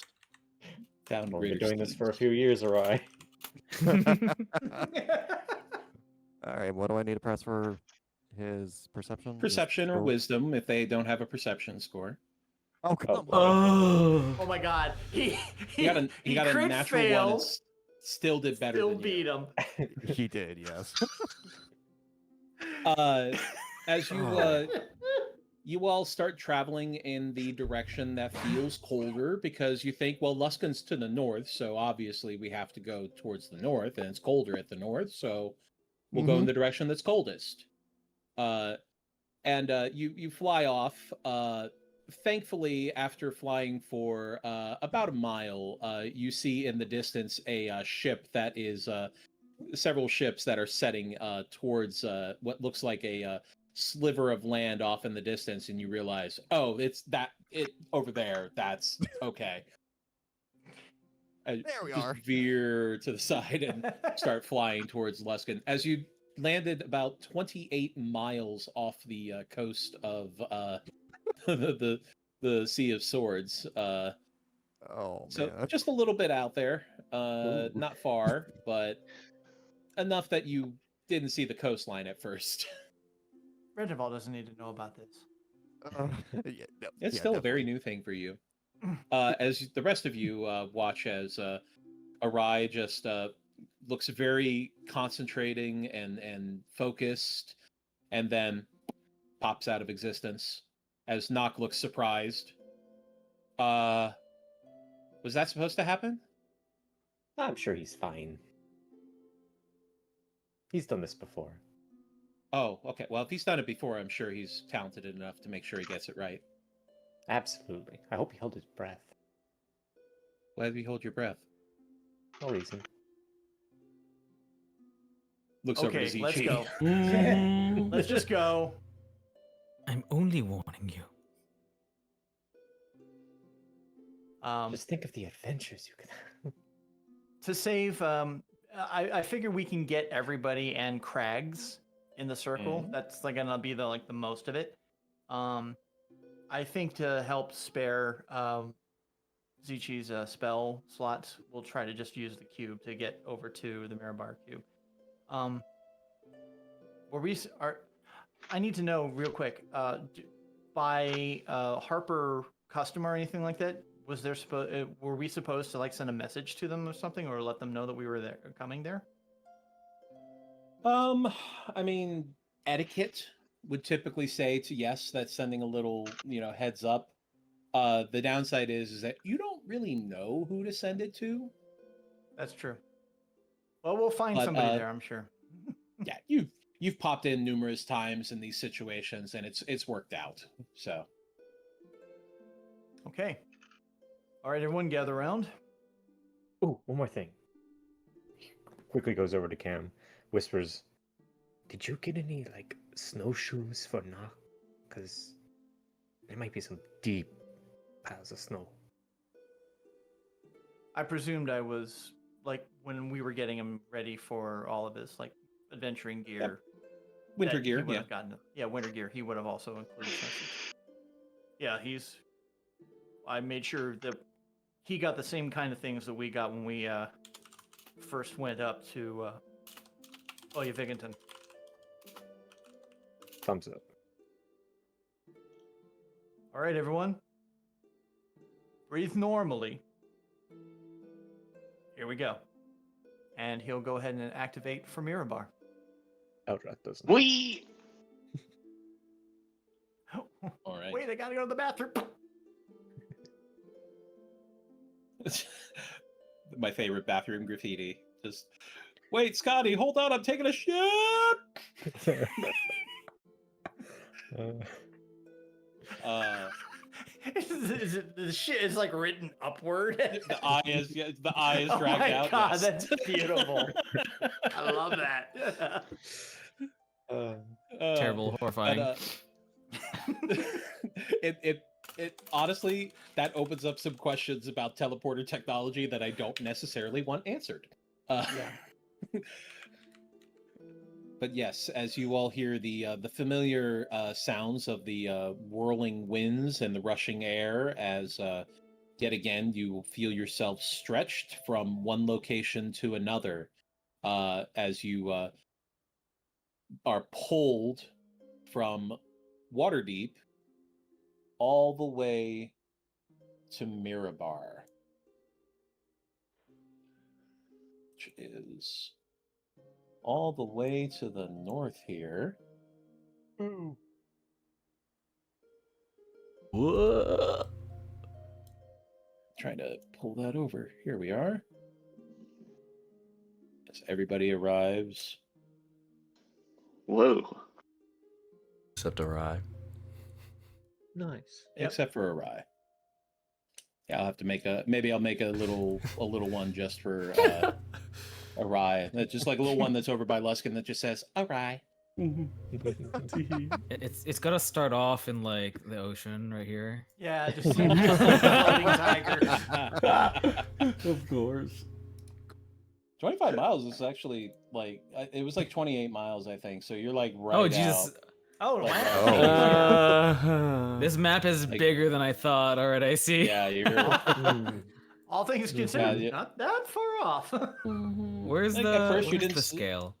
Could have been worse. Just a little. From Oh, Luskin man. to Waterdeep, as the crow flies, is about 700 miles. So it's not Oh, a boy. short distance. Like Faerun's a fairly large section of the continent, which is True even and then fair. it's not the full. It's not even the full breadth of the continent itself. Yeah. But you find yourselves in the basement of another Strings and Things, as this is a actually. Oh, none of you actually would have been here because Eldrath was not here when the previous party came to this location. So, Oh no. yeah, I don't think any of you have been here before. As several Harper's agents, guards, hear the sound of the rushing wind as the teleportation circle is activated and are already standing at guard. And when they see Cambro with his Harper's crest visible, Yeah. they Sure, stand down. Hello, my name is Camero de Sol. I report to Lady Haventree. As one of the guards lights up. Wait, you're the Dragon Slayer, Cambro? I guess, yeah, that's not my actually like my title, but I have slayed a dragon or two, yes. They both look like really impressed. They do seem a bit younger. As they just immediately start going, oh wow, that's so cool.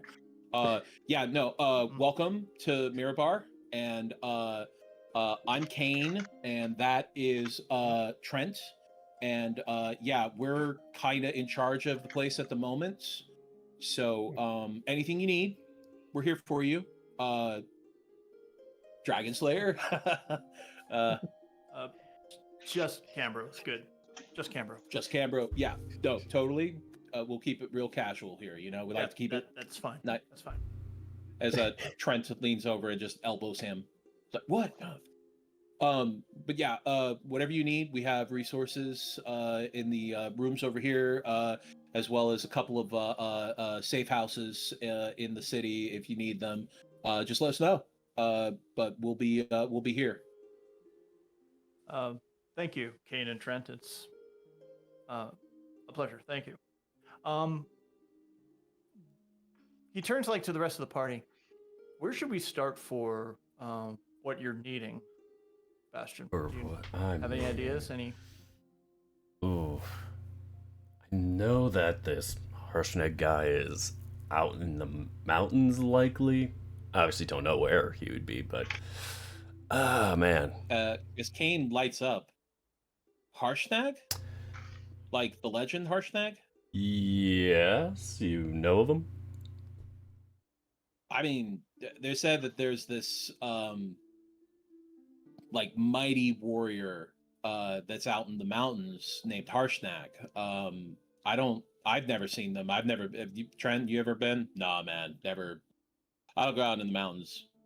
Like, yeah, no, it's like really dangerous up there. So like most people who go, I don't think they really come back or meet with Harshnag, honestly. So nobody's ever said anything, at least. There. So you're saying that anybody who's attempted that could be around here probably isn't here, most likely. I mean, like anybody who's gone, if they came back, they probably didn't make it. So like the ones that did go, if they did make it there, nobody's ever come back to say they talked to Harshnag. So, but I mean, there people talk. I mean, hey, you want me and Trent? We can like go around and we can start like kind of trying to pick up some intel for you guys, right? Get a little field work going. Bastion chuckles a little bit with that. You know what? I think that's a good idea. That'd really help us. Dude, Trent, let me tell what field work, man, field work. Yeah, Kane. Yeah. Are you sure you're able to? You said you were holding things down here. Don't want to. Oh yeah, no. Like we got this. Yeah. I mean, hell, Trent, you watch everything. I'll go out and do some field work. Yeah, sure, man. Go ahead. Well, I mean, as long as it doesn't inconvenience you. Yeah, no, man. It's not an inconvenience at all. It's something to do. It's been kind of boring out here, honestly. But yeah, I'll get on it. As Kane just rushes out of the room. This young adolescent human who was probably like the worst like Scooby-Doo goatee. Oh my God. Is that Scrappy-Doo? Did we just let Scrappy-Doo out? No. Just that little feathery little mess at the end of as he just runs off. As Trent just shakes his head and goes back to reading a book that he had at his side. Yeah, welcome to Mirabar, and yeah, if you need anything, let me know. Thanks. Thanks. We'll just familiarize ourselves with the city, and when we come back, do you have a safe house? Or we have a strings and things over in Waterdeep. Do you have a place here? Is it same thing? Yeah, we got a safe house. It's on so next to the warehouses. I'll get you the address as he all right puts down his book and steps away for a moment. As Nock looks around, and he still looks a little bit dizzy from the teleportation. That was a lot. You do get used to it. I'd rather not. That's a fair point.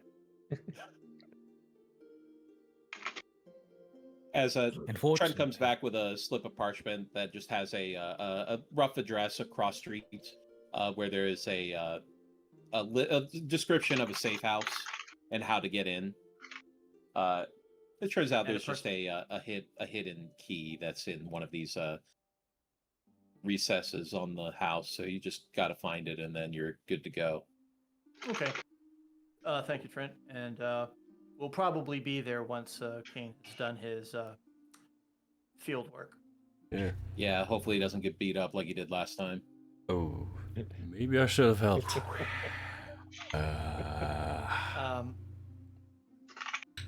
Well, is he in danger?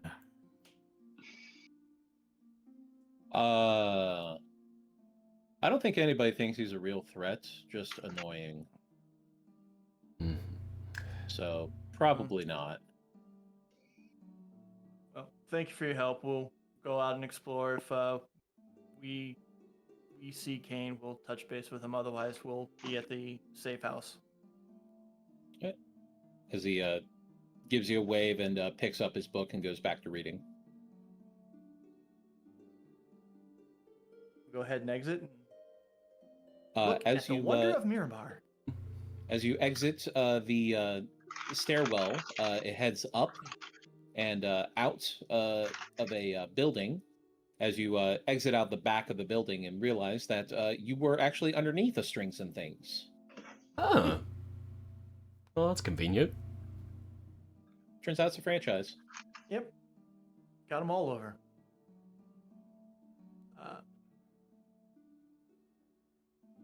And I guess- Mirabar itself is fairly kind of old. It definitely has that feel of a city that's been around for far too long and has seen a lot.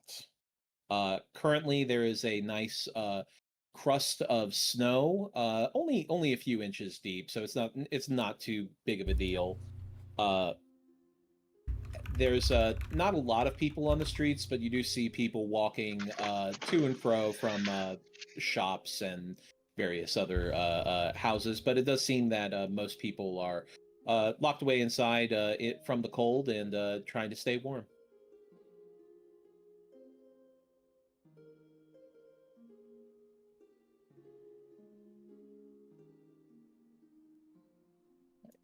And actually, I think this is probably a good place for us to take a break as you settle agreed. into a new city. Yay! Break time. Adventures. Can't wait for more shenanigans.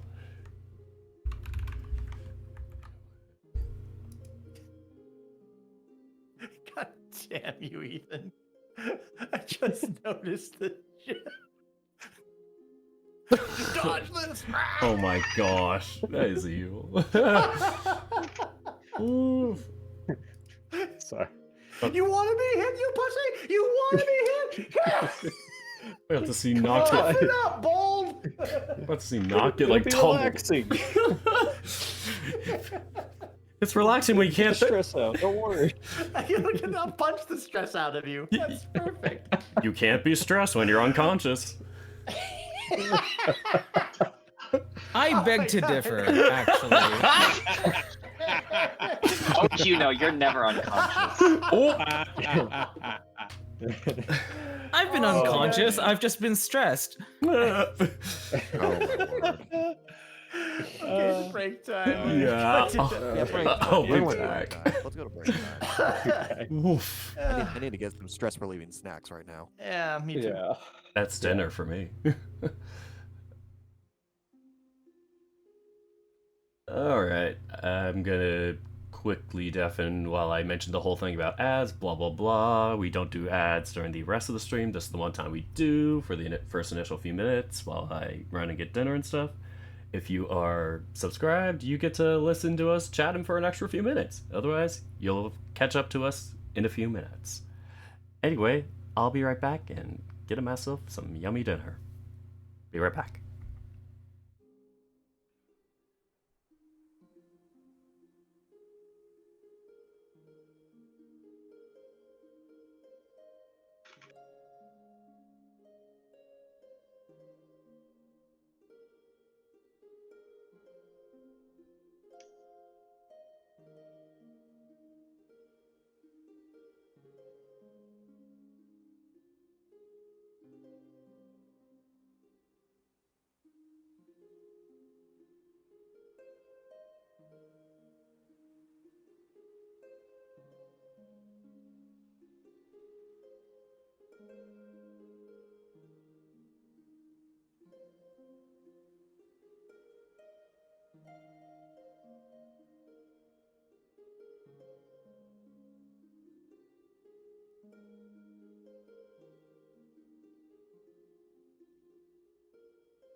And I have returned with snacks. I'm probably the first one to return.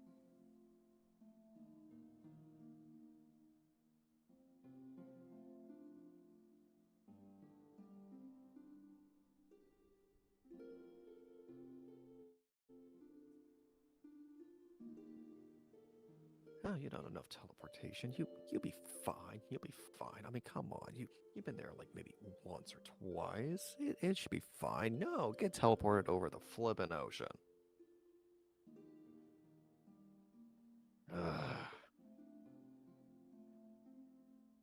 There we go.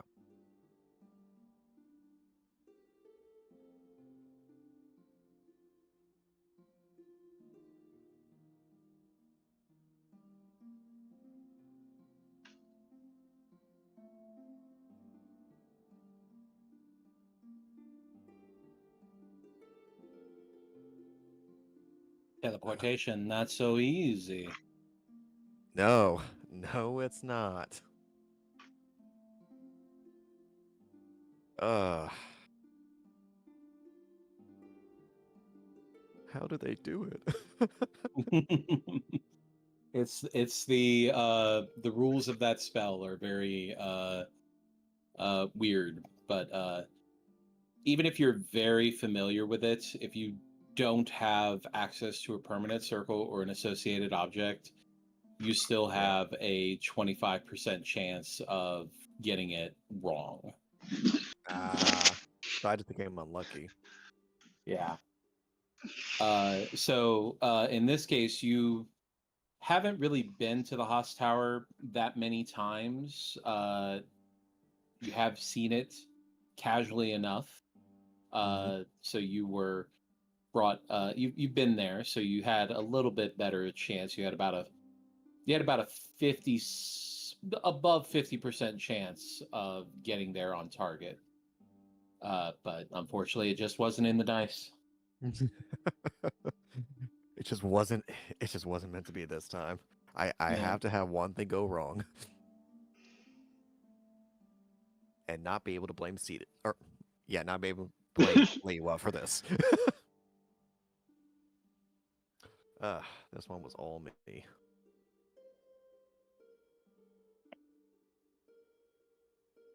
Get everyone's Fugied for my chat room, so we can just chit chat until we get started again. The funny thing is like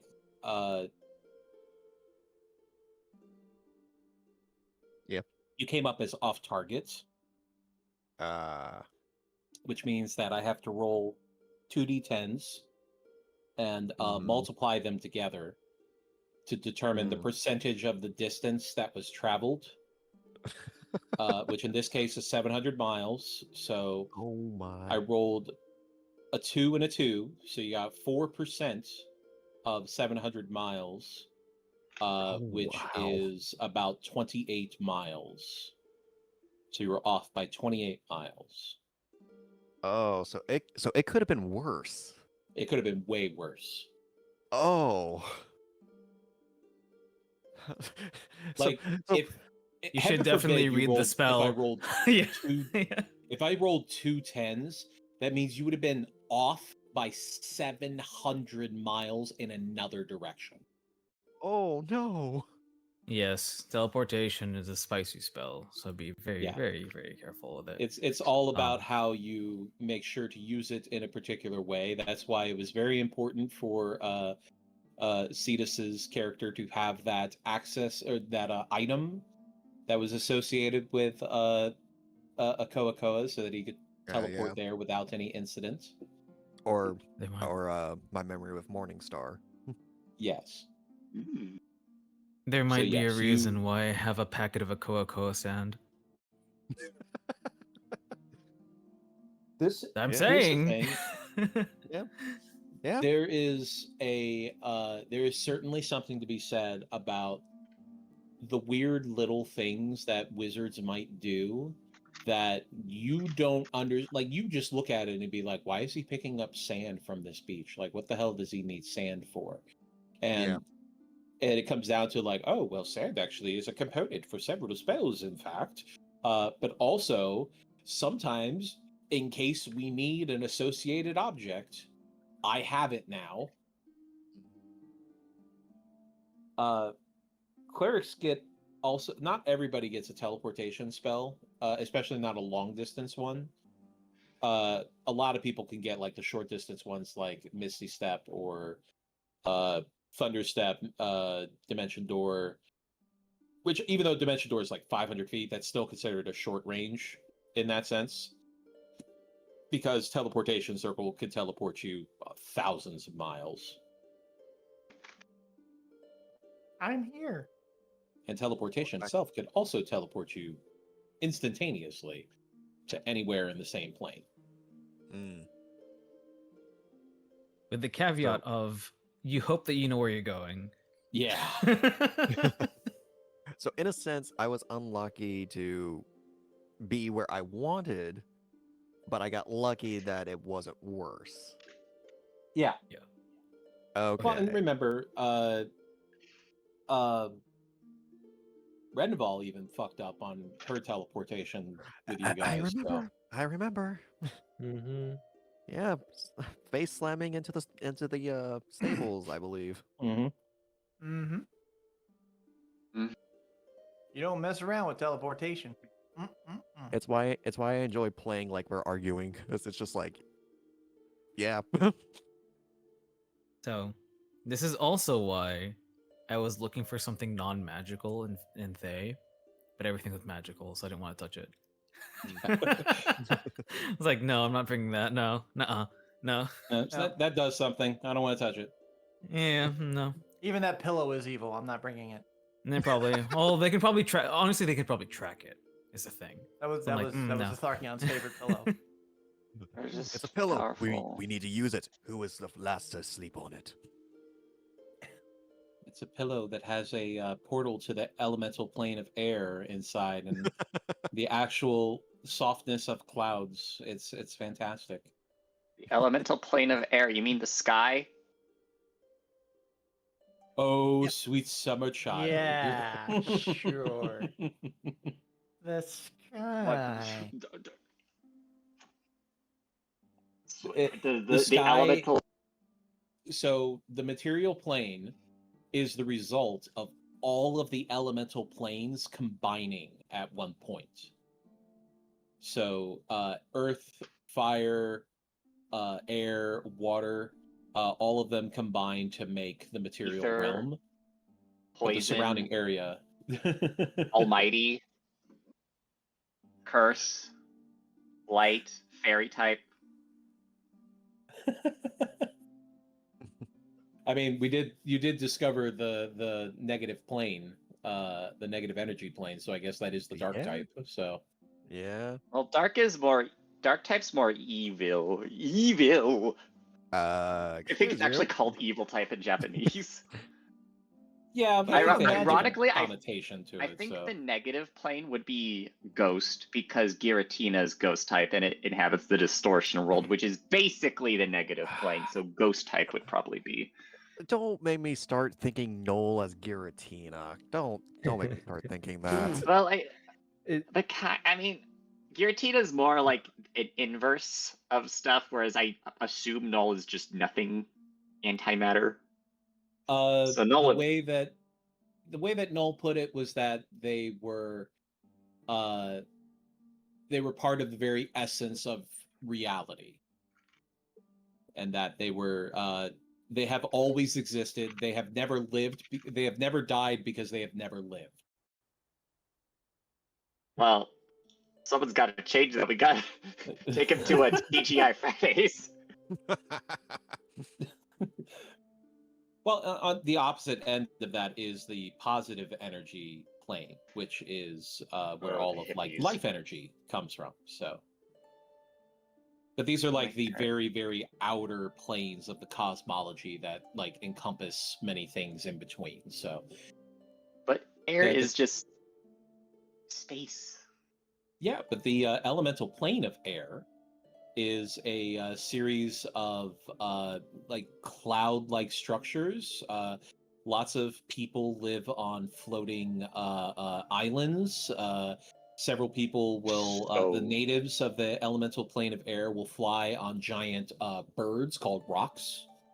There are floating cities. It sounds like the elemental plane of air is actually the elemental plane of vaporized water and earth. I mean, Well, that's even the thing, is even that the Earth plane has air pockets in it, and so does like the Fire plane has Earth on it. I mean, the Fire it's plane. not- The Fire plane's just a giant oven. They're not pure in the sense of like everything's made of fire, everything's made of air, everything's made of rock, or anything like that. But they are overwhelmingly related to the elements that they are associated with. So you won't find like lakes in the elemental plane of Earth. But there is a section where the elemental plane of Earth and the elemental plane of water actually do meet, and they make I think it's a demi-plane. There's the elemental plane of mud. So what would happen if we use like the what is it, the Chinese elements? Is there an elemental plane of wood and metal? There's Elemental some plane of wood would really be like the Feywild, honestly. As far as like metal, the Shadowfell might be the closest one. But that's mostly because of the way that Shar designs it, I guess. Or the way at least the Larian designed it. What about the ether? Is there an elemental plane of ether, which is just the quintessence? I thought there was like an ethereal plane. There is an ethereal plane. There is an ethereal plane. Yeah. So that's where spirits pass through frequently. Isn't it basically parallel to the material plane since it overlaps it actually. So that's like, while etherealness, that spell is really handy, because if you're able to slip into the ethereal plane, then you're still where you are, but you're just in another realm for a moment. Speaking of, I think I still have an oil of etherealness on me. Let me check. Yeah, I remember you were talking about drinking that one time, and I was like, I don't know how that would work. Yeah, it's been something I've had for a long fucking time, and I haven't seen a use for it yet. Yep, I have an oil of etherealness. It might have uses. That's there's the notion that he was going to drink it, because it's not something you drink; it's something you like apply to yourself. I wonder if you could like throw it like a grenade and bathe somebody in that and just make them. I don't know. No, because you have to apply it, and apparently it does take time to apply it. Let me pulling up the DMG here. That would be pretty epic. It's just like, it's kind of like a pseudo banishment at that point. Just like, you know what, just be a ghost for a while we deal with shit here. Sink through the floor, nerd. I hate what my brain just did. Let me apply a grenade on you. Wow. So buy one. Which plane of existence should we send him to now? I don't think any of you have the ability to cast plane shift yet, although at least two of you, have the ability to cast that level of spell at the least. We lost Cetus? We lost Cetus. Oh, did Cetus? Yeah, we lost Cetus. Yeah. He's been banished to the elemental plane of fish. I can contact other plane, but that's not. He's back from the elemental plane of fish. Given advanced an advanced warning, I can cast plane shift. It's a difficult one to cast.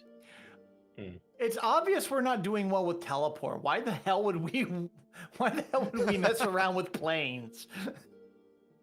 That's a good question. Let's try and find out. No. When we did the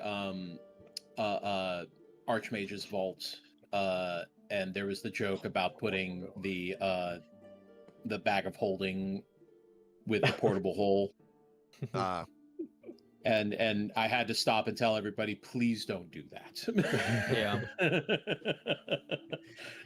Does it, Like, like one- in the mechanics of the game, does it like specifically state that happens? One-way ticket to the astral plane. Yep. Yep. Not a good plan. Yeah, and once you're there in the astral plane, there is no land, there is no space for you to occupy, there's no light. The only thing that exists is your essence, essentially. So it's your willpower that propels you through there. But there's no food, there's no water. There is air, but just.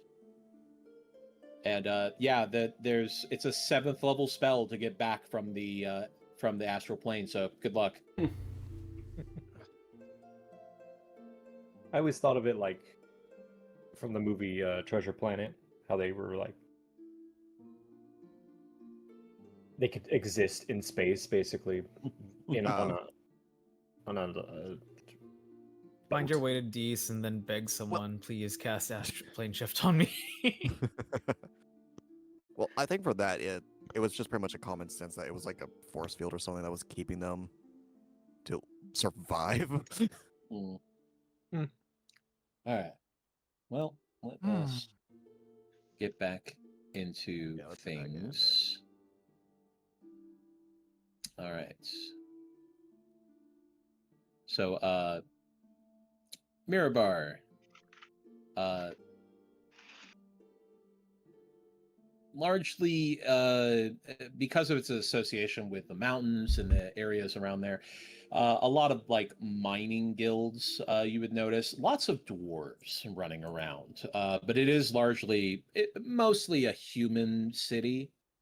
Not to say that there aren't other species represented, it's just that humans tend to be the most adaptable of all of the races throughout the realm. And dwarves especially are very adaptable to cold weather as well as the harsh environments of mountains and mines. So you do spot several humans and dwarves and a couple of elves here and there. A couple of random animal folk, mostly ones that are like Cambro, that are more designed for cold weather. So lots of polar bears, as well as like moose, caribou, couple of wolves as well. Arctic hares. You see a couple of Arctic rabbit folk, just rabbit folk with very, very white fur running around. Thankfully wearing bright enough clothing that you could spot them in the snowfall.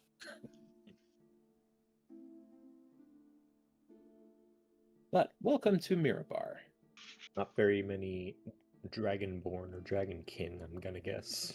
Not many, no.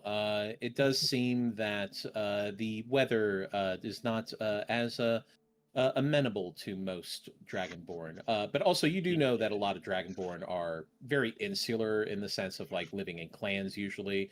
But in this city, not a lot of mingling amongst the people, it would seem. Right. So where's our first stop? As a Mirabar. Check marked. Thanks. Very nice. We may look at the safe house if there is nothing else to do. Well, I assume that maybe we could go and ask some people in the city. Maybe they know a few things.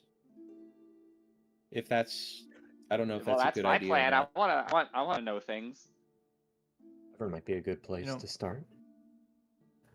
You know, if we're looking for things that are like legends and rumors, like a tavern might be a good option.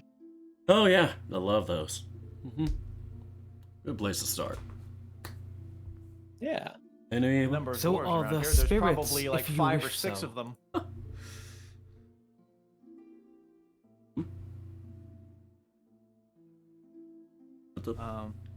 I guess we'll look for a tavern. All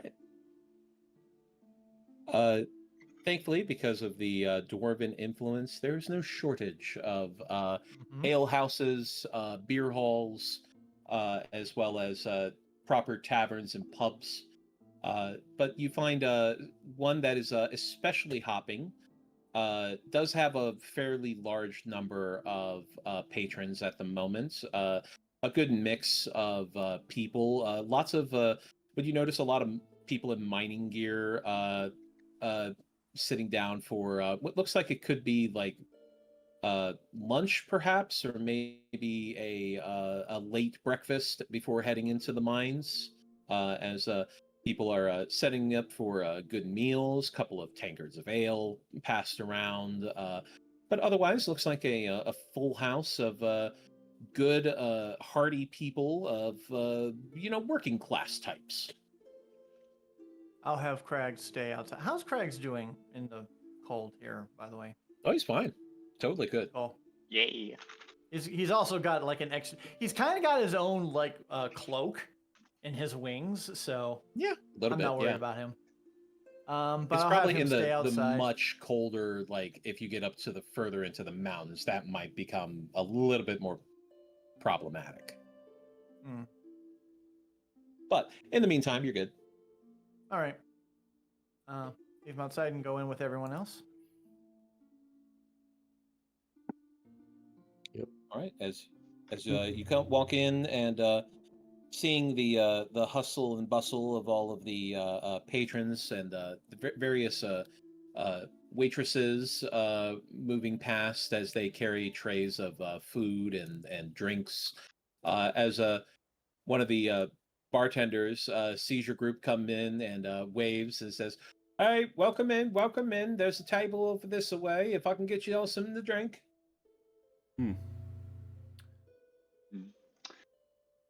Yeah, all right. Now let's hunker down. What do you got in tip? We got some local ale here. We got a nice. This is a winter style, so it's very dark, very spicy. We got this here is dwarven lager. Don't recommend it if you're not looking to get a little bit too hammered, because it's a bit strong. And then of course we do have a fine array of. Hey, if you're sure, mate, that's all you. As he goes and pours out a tankard for you and passes it over to you. All right, full cop of that. I take a whiff. It is a very a potent smell to it, where in most beers you can't really smell the alcohol. However, on this one, you do get that little bit of a floral head that comes with a higher alcohol content, where there's a little bit more of a presence there. And even if you were to take a little bit of a sip, you can even feel that the mouthfeel is a little different as well. It's a little bit thinner, and definitely has that astringent taste of a higher alcohol. Vila makes a face like, "Oh man, you share the same venom." I know this is what the dwarves like to drink. I've seen about four or five of those get poured down in one dwarf's neck, and he heads off to the mines. I suppose. Bastion chimes in. Can I have one? Absolutely, big guy. As he pours out another tankard and hands that over to you. 4 copper. All right, you. This is awkward. He's like, thinking to himself, he only has gold. Can you keep my tab open on this? I got a gold. Yeah, I can keep a tab for you, mate. He just grabs a sheet of paper and your name, please. Bastion. And as he looks around, you all in a group then? Venturing party, I assume? Yeah. Yeah. Oh, yeah. What's your name? Platinum Dawn. Platinum Dawn, that's a fancy one. I kind of like All look right. over at Prince Ichi. Yeah. All right, yeah, I can run a tab for your group actually. Then we can get it all paid out later. Whilst this is all happening, Leva wants to get a good look at the patrons of the bar, see if there's anyone who looks adventurous particularly. Majority of the people that you see in the tavern do appear to be mostly like working types. So a lot of like I said before, miners, as well as a couple of people who would be like tradesmen around the a city, perhaps. However, you do spot a few people who do have a little bit more armor to them that looks a little bit more worn in. It's a little scuffed. You also see that they have weapons that are currently at their side and peace-bound at the moment with little straps of twine.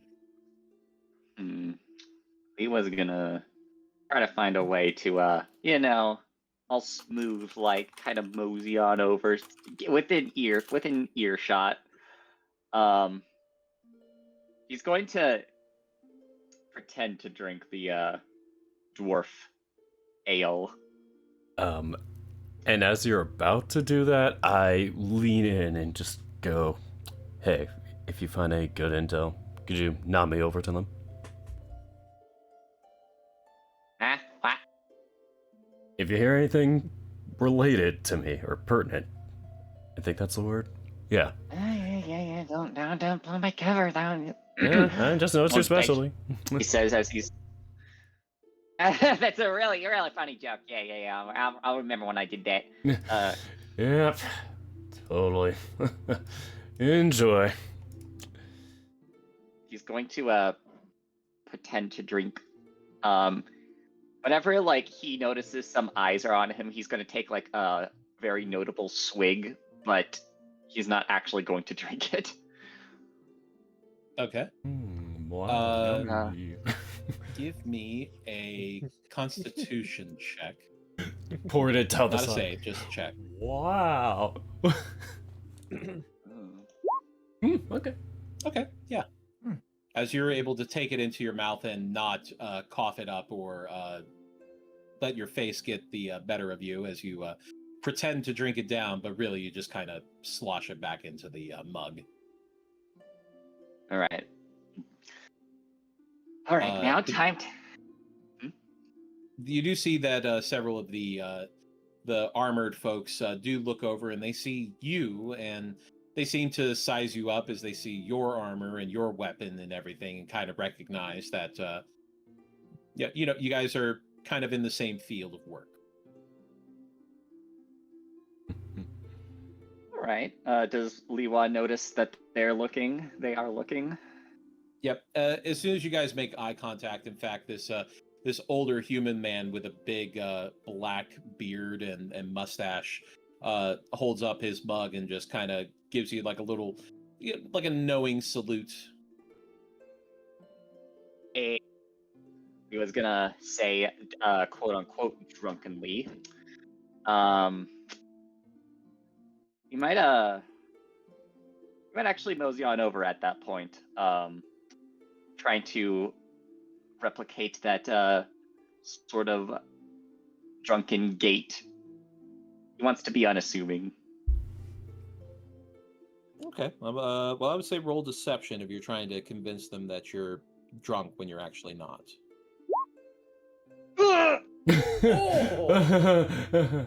He's a character, isn't he?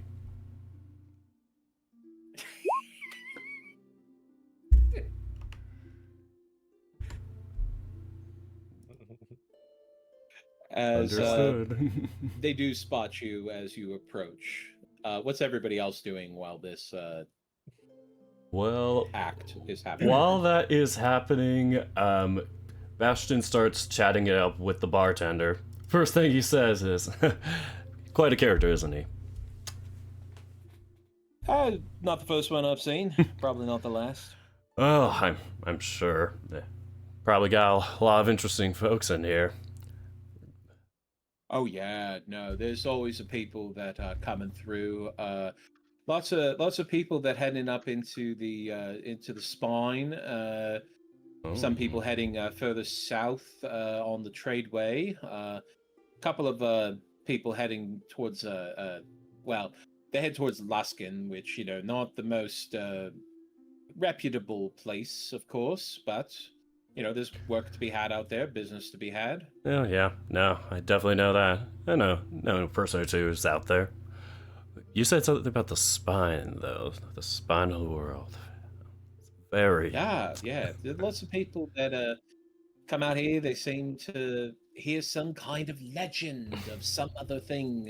Lots of old giant things, as well as lots of. I think there was some Dragonborn clans that were out that way as well. That from the past. Lots of random old treasures and things. Personally, I think it's not worth the trouble. Well, It's like, I'm happy to be right here, slinging drinks and not getting chased down by yetis. I mean, it is good work if you can do it like this, but I'm wondering if there's anybody in here who has been on that adventure. Would you know any faces in here that would be? Oh, I don't know. Last time we had somebody came through here, they were going up to the spine. They said something about. Oh wait, no, they was coming back from the spine actually. Oh. I think they said that they had gone to some kind of. It's a temple of some kind, or like old shrine, an old decrepit thing. He had said, but carried in some like weird relics and said he was going to be selling them. The usual of temple robbers or whatever they call them. I think there's those guys back there that weasel thing is talking to. Is those guys have been up to the spine, but I don't think it was for anything beyond just clearing out some wolves for the locals. Well, I could see that is definitely my friend's cup of tea there, so I'm sure he's having a great chat with them there, but yeah, the giant stuff. Oh, yeah. Yeah. No, the giant stuff is the stuff that scares me the most, because the frost giants is up there, and they some mean things. Let me tell you, it's bad enough that they've been patrolling on the coast, which thankfully we don't have to worry about that. But then they set up in the mountains as well, and then we have to deal with them when they come down here on raids if they're looking for supplies or anything like that. And thankfully we have the guard, and they're able to kind of push them back after a while, but it's still a right mess. Oh, I bet. Wow. But yeah, who'd you say has been somebody that you would say has had quite the greatest story having gone up in the spine of the world? Nothing like the temple robbing, but something actually very, adventurous. I don't know, actually. Well, there's a legend that's out there of this warrior that people supposedly, if you go up against and if you're able to best them in combat, then supposedly there's great treasures to be had. But I've never really seen anybody come back and say, "Hey, did the thing." Usually a lot of tried and I got tired and it was cold and I had to leave. Well, I mean, lots of people think they can do it. Yeah, I mean, it wouldn't be a tale still if it was over. All right. Yeah. Tales would be about that person. Well, there's this whole what was his name? This warrior story. Apparently he's been up there for like decades, apparently. Harshnag? What was his name? Harshnag, that was it, yes. Yeah. This is legend of this warrior named Harshnag. I'm not even sure if it's real, honestly. Yeah, it's always fun to entertain the idea though, right? Anybody else in here who's a Harshnag expert? Expert? Oh, don't know about that. Well, there's I don't know. They're not usually in till later in the evening, but we got some bard that comes through here. Likes to tell lots of tall tales and sing songs of, other people's glory as it is. They'll be, I believe they're coming back a little bit later. But you wouldn't be hard pressed if you've in town still tonight. Come on by and listen to them play. Maybe they might be able to tell you a few things about this Harshnag legend that it is. Yeah, sounds pretty entertaining to me in many ways. Do you have the name of this bar by any chance? Oh, this Dragonborn fellow comes in here. I think his name is Velkir. Velkir. Well, Yeah, he's a tall fellow. Let me tell you, he's about like 7 foot tall. He's a massive man, but he comes in with this these lovely lute and just sits down and plays lovely singing voice. Wow. Makes it all the better when you hear those tales, right? Yeah. Well, hey, and tell you what, if you come back later tonight, we can keep this tab open. You can have a few there afterwards too, right? Yeah, I like the sound of that. And yeah, just making sure, just keeping this between me and you. I'll be the one paying the tab for them. I got some spare change. Yeah, don't let them haggle you into it otherwise.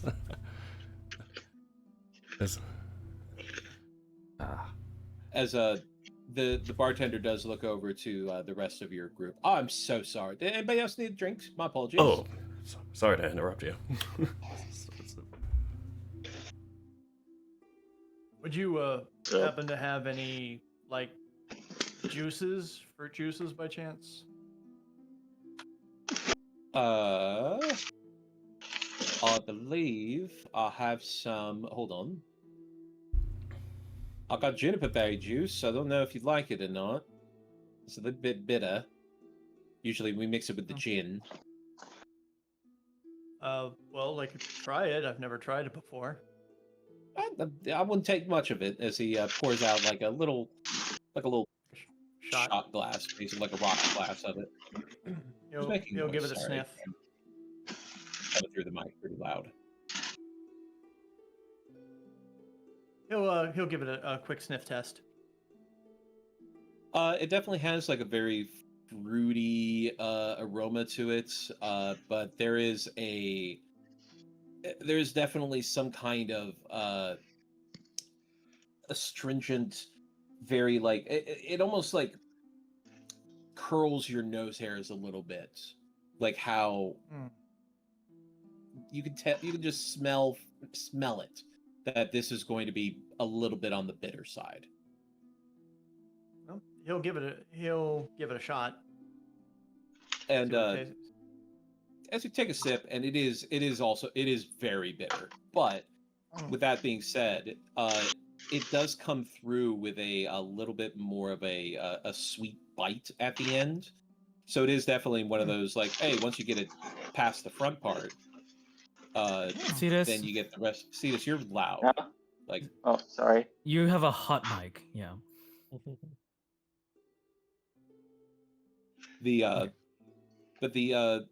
It's intense, not necessarily unpleasant, but it's not a sweet juice. It's very much like cranberry juice, but a little bit more intense.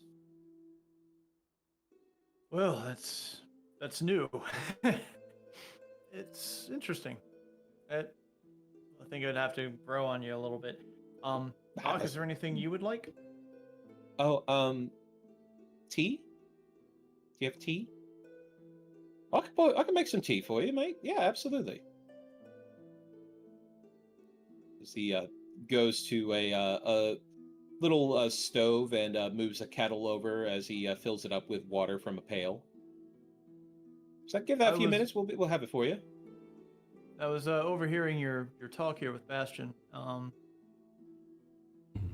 Do you happen to know of any noteworthy walls of ice? Anything that might have been a legend? I know that's kind of a weird out there question, but it's on the way I have to ask. Sorry, I didn't know you were serious. I mean, there's the spine of the world is made of not only mountains but also glaciers. So there's lots of walls of ice and things like that. Yeah. anything in particular you're looking for? I don't really know the area. I don't go up to the spine myself. Like I said, I keep a more simple life. I look to knock. Anything you can remember? Well, I remember that it was very large, almost flat, but it had like maybe like a curve to it. And I remember it was high on a mountain. I remember seeing clouds, but they were like lower. They looked like they were low to the ground, so I think we were higher in the mountains. Can't say that I know anything that reminds me of. You might want to talk to that bard too. Actually, he might have some ideas. He's a little bit more well-traveled than most of the people here. All right. Yeah, I'm afraid I don't know anything about that. Oh, appreciate your help with it anyway. Of course. I'll take another glass of that juniper. You said? Yeah, absolutely. Here you go. Oh, pours you out another one. Also taking the time to pour out a cup of tea for Nock as well. I'll just sit down. I'll sit down with Nock as we drink and watch Liwa pretend to be drunk. And Speaking of, so there I was in the middle of a tempest, and I mean, I'm a pretty small fella, and I was facing like an elf 4 times my size, so a bit below average. And so what I did. Oh jeez. So you know what I did. You know what I did? I raced over, and I hit him right in the pecker. Booming blade, kaboom! Just a wall of red. And I tell you, I'm not normally, what am I not normally? Listen. So, am I on the Kraken? Wait, was I talking about the Kraken? No, that's next. And as the bearded human is just scratching at his beard, looking at you very confused. So I don't know. You just came over here and started talking about some storms and stuff. I kind of confused, honestly. Yeah, I know. It's just I think there's something similar. He's scaled the spine, this world spine. Is that what it's called? Oh, I don't know. Yeah. Spine I don't know world. about that. Doesn't seem so much to me after all I've seen. A lot of people think that the spine's something that anybody can cross, but no, it is dangerous territory. We've gone up there. Yeah, you see, they told me. We've been up there to do some wolf hunting, and it's pretty nasty up there. But some people go a little bit further into the mountains, and that's where all the weird stuff is. What weird stuff? Can't be weirder than 2-headed monstopus. Or was it 3 heads? I don't know about many monsters, but there's a lot of old buildings up there. All buildings dime a dozen. Not these destroyed... kind. These is dwarven ones. The old places. Couple of old, what's they call them? What's they call them? Dragon peoples. As one of his friends looks up from his tankard. Dragonborn. Yeah, Dragonborn's got clans up there. They've had some caves that they lived in that they abandoned, and apparently they left some stuff behind there as well over the centuries. So, but I'm not going up in that stuff because that's too much for me. You run into yetis. Come on, yetis, schmetties. I've killed plenty of them in my time.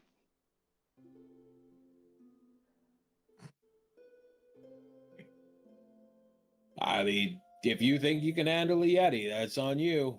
I'm not. I'll stick to the wolves. They need to clear out the packs around the farming towns out that way.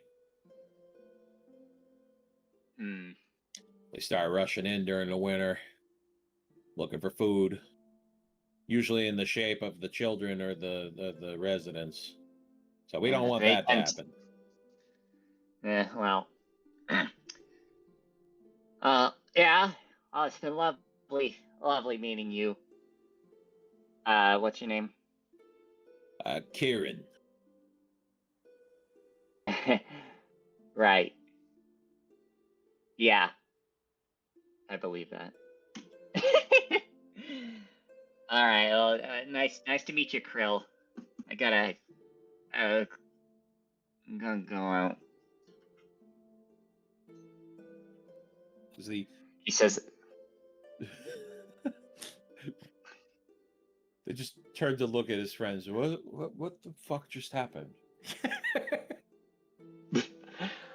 Leroy's gonna return and he's gonna say, "All right, guys, good news.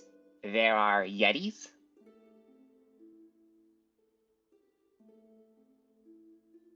Yeah, right, and there are. What's a Yeti? Wait, It's, hold on. That's that's like the big hairy monster thing. Well, listen, don't talk about Bastion like that. But you get What? your you got a point. They did say you were the presence of certain dragonborn settlements, ruins, long abandoned, but might contain some interesting stuff. I don't know. I didn't get much. No one here seems to. No one here seems damn brave enough to get off the wall. Unfortunately, I want someone with the actual experience. Well, the bartender man was talking about there's a dragonborn bard that comes by at night. Maybe they might know things. Oh, you don't say. How much time do we have till then? What do you say usually regulates this joint? I don't know actually. Sorry, I didn't ask. Should I have We're asked? gonna have to. It's okay. No, it's fine. Are you gonna have to stay until gonna stay here until the. Gonna have to stay until nighttime then? Camp this place out? We're going to need to wait for Arai. So yeah, might as well. Where's that little leech? What's that little leech doing anyway? As far as I know, he's a Luskin. Oh man. 5 miles off the coast back of at the Hall Luskin. of Wizards. 5 miles off the coast. I'm sure he's fine, battling Arctic force winds over the water. As no, you approach Luskin, you haven't really seen Luskin before, and when they describe it as a port town, a port city, that is an understatement. A majority of what you see appears to be docks, and not only small docks for smaller vessels, but enormous man of war vessels, as well as brigs and schooners alike, clipper ships, all sorts of sizes and speeds, and all of them flying different colors, you note. Okay. Go ahead and give me a history check to see how much you might know about Luskin. Okay, 1 second. History. Unprepared disadvantage. No. 23. 23. Everything you've learned about Luskin is starting to add up now. When you think about Jareth Thalmit, who you met in Akoakoa, as well as the things he said about his experience. Very adamant to point out that he wasn't a pirate, and now you realize that a majority of Luskan is run by pirates. Okay. There isn't really a government, so to speak, as much as there is a council of various pirate groups that basically run the city. Now, granted, it's it's a shady place in most cases, but business happens. There's plenty of legit business on top of not so legit business. There is definitely a large number of ships, though, and easily the number of pirates that are here, well into the thousands. As they're flying by, he's just gonna think to himself, should bring Liwa here sometime. He might love this. But he's gonna stay focused on getting to the tower. Yeah. Thankfully, with Amicus, you were able to fly over Luskan. You don't have to deal with any of the inhabitants. As you head towards the Haas Tower, where as you approach the Haas Tower and the main door, standing outside is Rednaval, with her arms crossed, tapping her foot. They will land about 25 feet away from her to have enough room for him to dismount and go, "Hi." I said 20 minutes. It has been almost an hour. I might have taken a page from your book when it came to teleportation. Whoops. Yeah, well, it happens sometimes, so it's fine. But look at you. You're good. She walks over to you and just puts her hands on your shoulders and gives them a rub. It's like, are you well? Are you eating? You always look so thin. We're fine. We're fine. We've been good. He'll make sure to adjust the robing a little bit so that way the mark is not being seen. I just got something important to talk about with you. That's all. Well, all right. Yes, I have made sure that you have the ability to enter today, so we can definitely talk for a little while in between my meetings. So let us go inside. All right. He'll tell Amicus to just sit by, and he'll follow her inside. As she leads you inside, and though once you are inside, she does look around and just puts her hand on your arm and says, I think it will take the express route, as she casts teleport on the two of you. And thankfully, she does not need to roll for this. Does not need to roll for it because she is extremely familiar with the Haas Tower. As you teleport into an office, as you realize that this is her office, as there is a plethora of books of many varieties of subjects, but just a quick glance over top, you can see that a lot of them are what would be considered taboo. As she settles in, clearing a spot at her desk and pulling her chair out, as she pulls out pulls the armchair that she has in the other side of the room over for you to sit in as well. Says, here, sit. He'll take a seat. She sits across from you and scooches in closer as she leans forward. Well, what goodness is? I've never had you in my office. This is a very weird feeling, actually. Well, it's gonna get weirder. So you need me to help you with homework or something? What? I might need to grab a shield or something for this, actually. So it was a little bit earlier than expected to talk to the Thay, and unfortunately, the Red Wizards. Unfortunately, we could not conduct our appointment where we want to be we had to do it in their realm. And he'll put up his arms ready for like an outburst. I see. So you had to go to Thay. Yes. Apparently their master is a vampire, so that's why they couldn't leave. We had to go there instead. They were nice to us. I was very skeptical the whole time.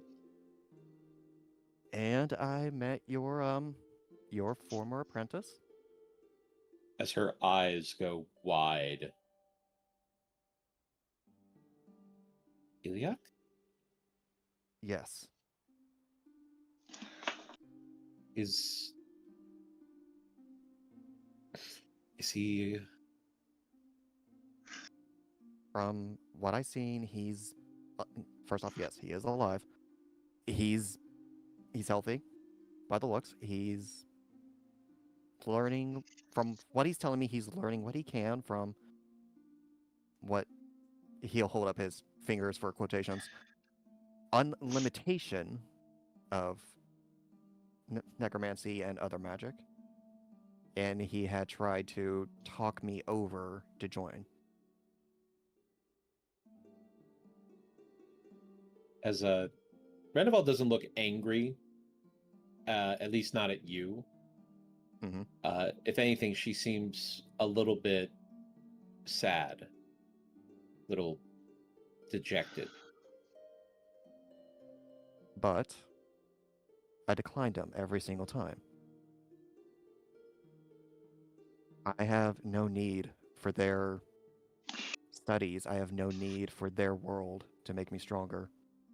When I have a chance to make myself stronger and prove it right here.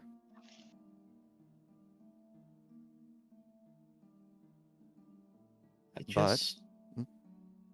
don't know where I went wrong, but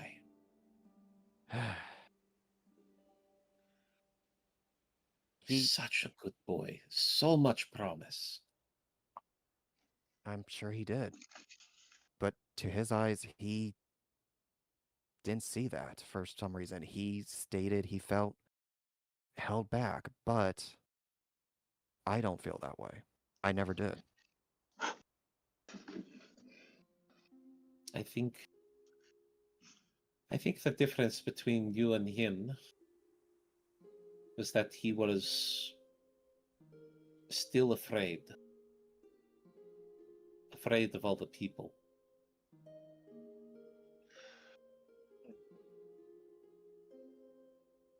Fear drives us in different directions, I suppose.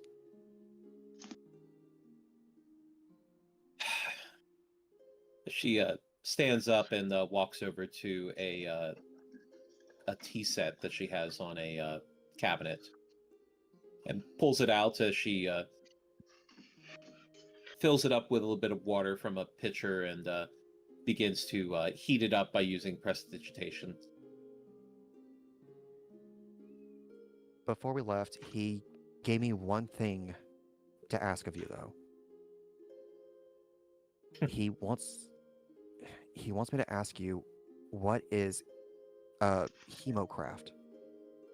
As you hear the sound of clinking ceramics as she almost drops the teacups and steadies herself.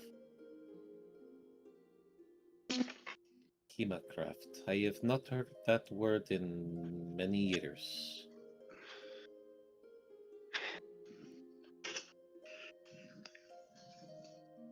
What exactly is it? A very dark form of necromancy. One that is a bit too much for my taste. Most necromantic energy is about controlling death and controlling the bodies of the dead, as well as summoning their energies. Hemocraft requires a living subject. As she finishes prepping the water and puts in 2 tea bags and brings them over to you. 2 lumps, if I remember correctly, or if you change your taste in tea as well. No, it's been the same still. Throws the 2 lumps in, hands you the See you this Huh? You may want to mute yourself. microphone. hot mic, yeah. How is it still okay? As she hands you the saucer and sits down with her own saucer and takes a sip.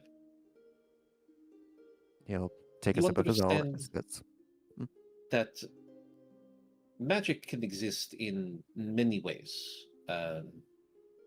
Wizards like us, we learn to manipulate the weave, which is a natural form of magic that we find in nature, in the world.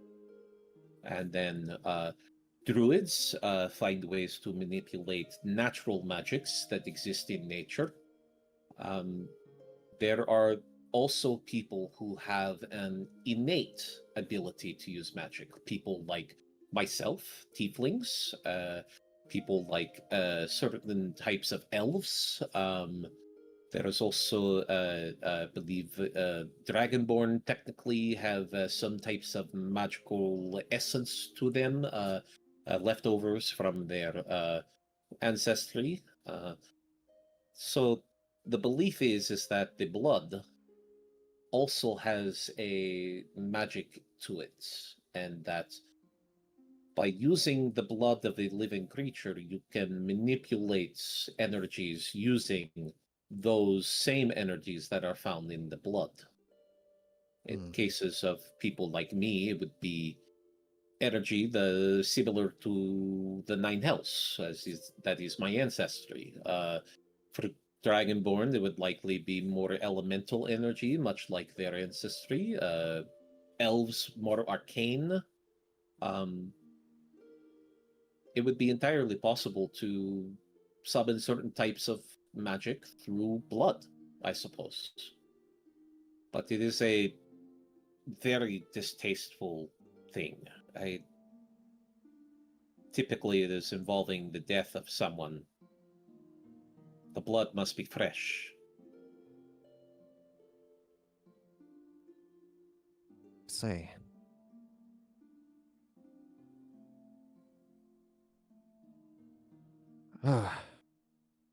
Normally I would say any magic would be useful for this quest and everything, but I also don't want to step over too many boundaries. That is the problem. Not many that I know of have ever... There's not been much study in this. If there has, it has not been written down. There is... I imagine that the Red Wizards have probably have done their own version of this research as well. Most of what I have found has been pieced together from different accounts. I don't really even understand the basics of it, if I'm honest. I just know how they intend to use it.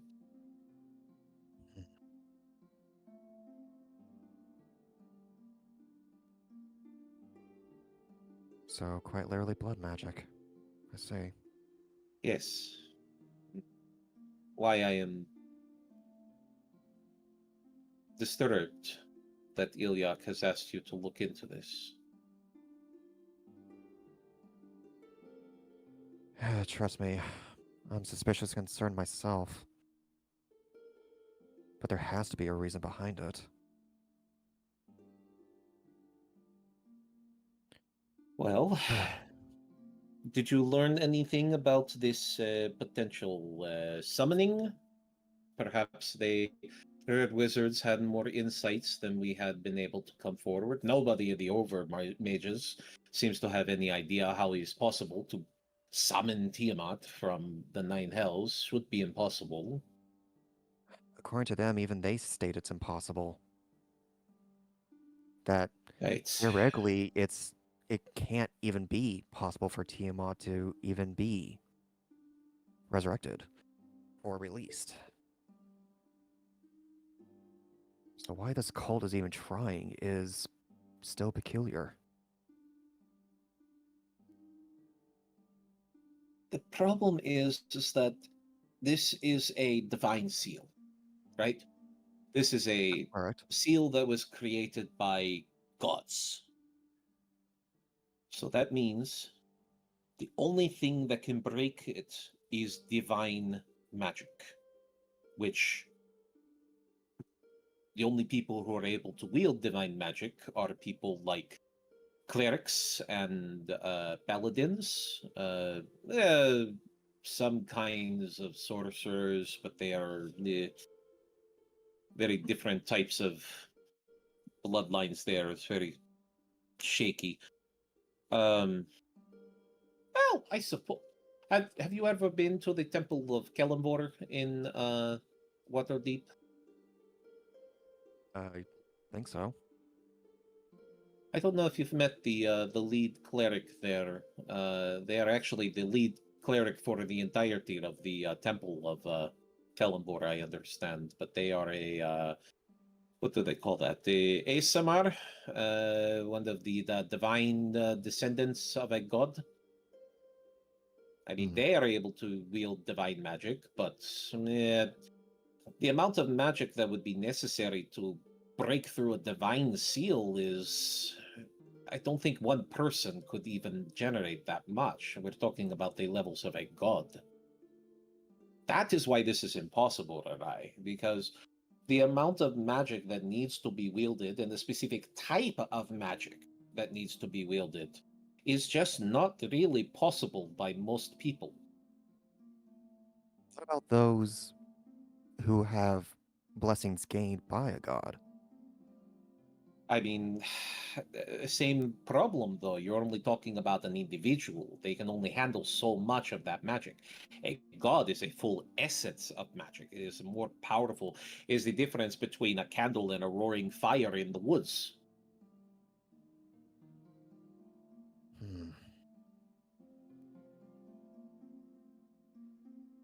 I am not one to agree with the Red Wizards, but in this matter, I do have to agree. It is impossible.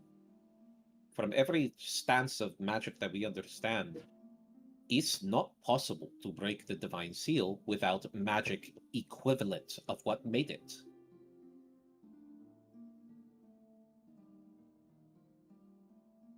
So unless you have a god that is just sitting around waiting to do something for, evil purposes, we got more problems apparently than we thought.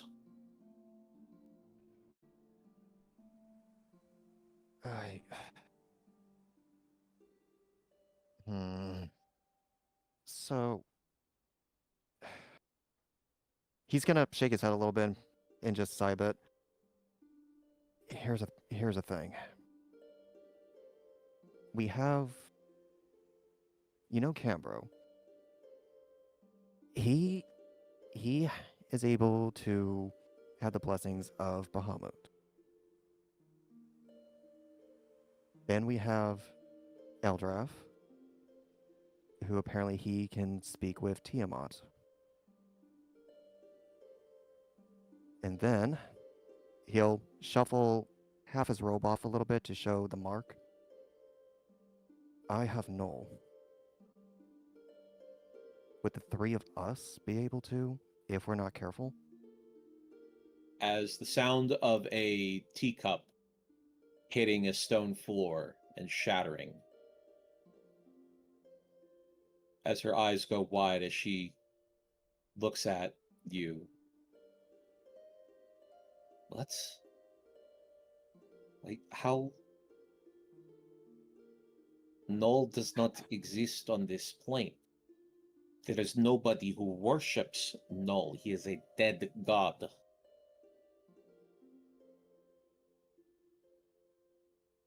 I originally sent a letter explaining this, but I'm here now before I got here, so I might as well explain to you. And he's just gonna just go through it all, just explaining everything from the battle at Morningstar, the item, bringing it back to Waterdeep, all that fun little hoo-ha, up to the point of his conversation with Null and gaining the boon.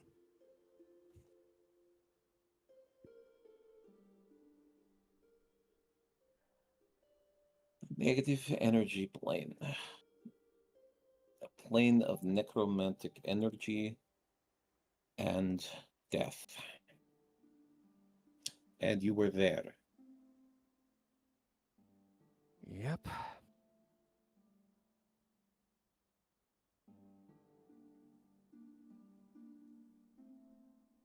Frightening me, Arai. You are frightening me. You're not the first one I'm These- frightening. The things that you are doing, the places you are going, the people that you are meeting. Arai, I don't know if I approve of this development.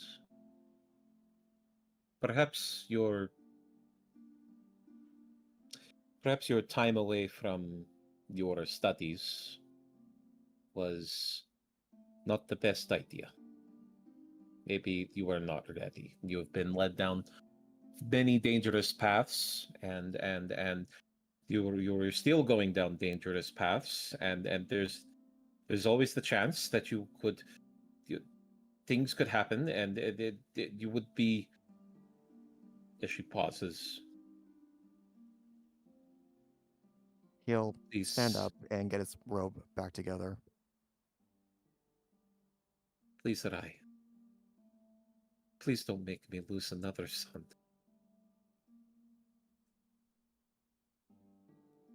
He'll walk up You and can stay here. You can stay here.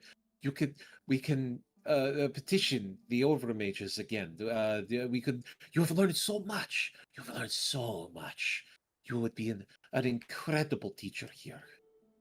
he's gonna put his hands around hers and just hold them tight and just stare back into her eyes. You know that's not gonna happen, or that's gonna work.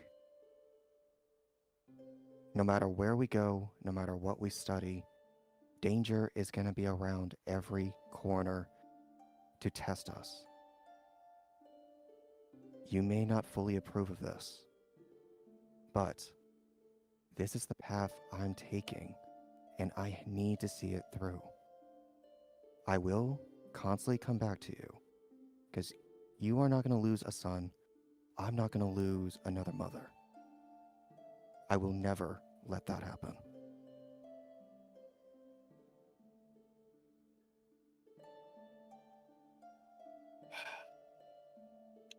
You are an absolute pain in the butt. As she bumps her forehead against yours. Ah! Sorry, hordes. I'm sorry. That's a tiefling thing. Apologies. Nope, it's fine. At the same time, you gotta ask yourself, where did I get it from? Oh, ooh, Alright, Do it again, I'll well, shield you.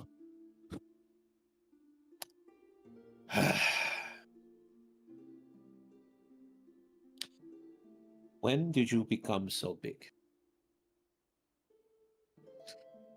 And why didn't I see it? You were always little Arai. And now, not so little. I grew up, found friends who, in my eyes, are another family to me. And they're the ones who are helping me become stronger.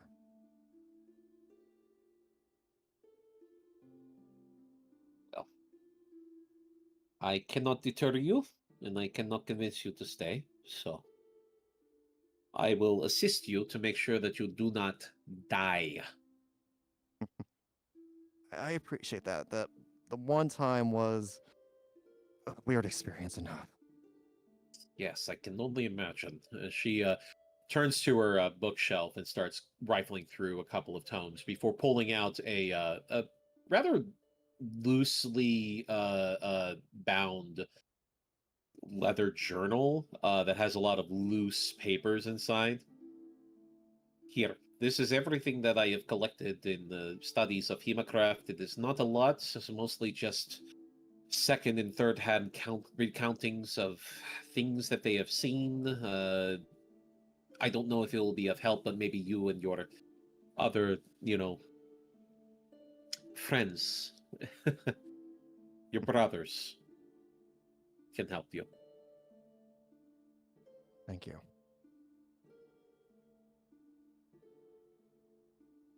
By the way, can you remind me, have we ever been in Mirabar before? Mirabar, is that? Oh yeah, no, that's only a couple 100 miles to the east. Actually, I think we've been through there a couple of times at the least. Do you remember there was there was a mining hall guild thing? There was a bar that was across the way from it. What was it called? The Loose Lips, I think it was called. I don't know. It's been some time, but yeah, we stayed there one night. Okay, I just need to get that out of my head right now because that's where everyone else is. I need to be able to teleport there and hopefully not miss this time. Just breathe and focus, just like I had taught you. Next time you see Eldrath, can you smack him? He's the one testing me to not breathe when we're teleporting. Oh no, don't do that. Your lungs could explode. I'll make sure to let him know. Yeah, there's different pressure amounts when you show up at different levels and the gases and your don't do that. Don't it's bad. Put the book in his bag and give them another quick hug. Just please be safe if you can be. I will be. And hey, maybe next time I come here, we can prove and show to them that necromancy isn't an evil spell or test of sorcery. The next time you come back here, we may be able to skip all of the training and just take you right into a teaching position. Let's just hope we don't spook him too hard. Who could be afraid of Raigul? The sweetest boy that has ever existed. Escher leans over and pinches your cheek and gives it a little bit of a wiggle. A good boy. A very good boy. All right. Off you go. He'll start heading off, rubbing his cheek, and just think to himself, now I know how dog folks feel.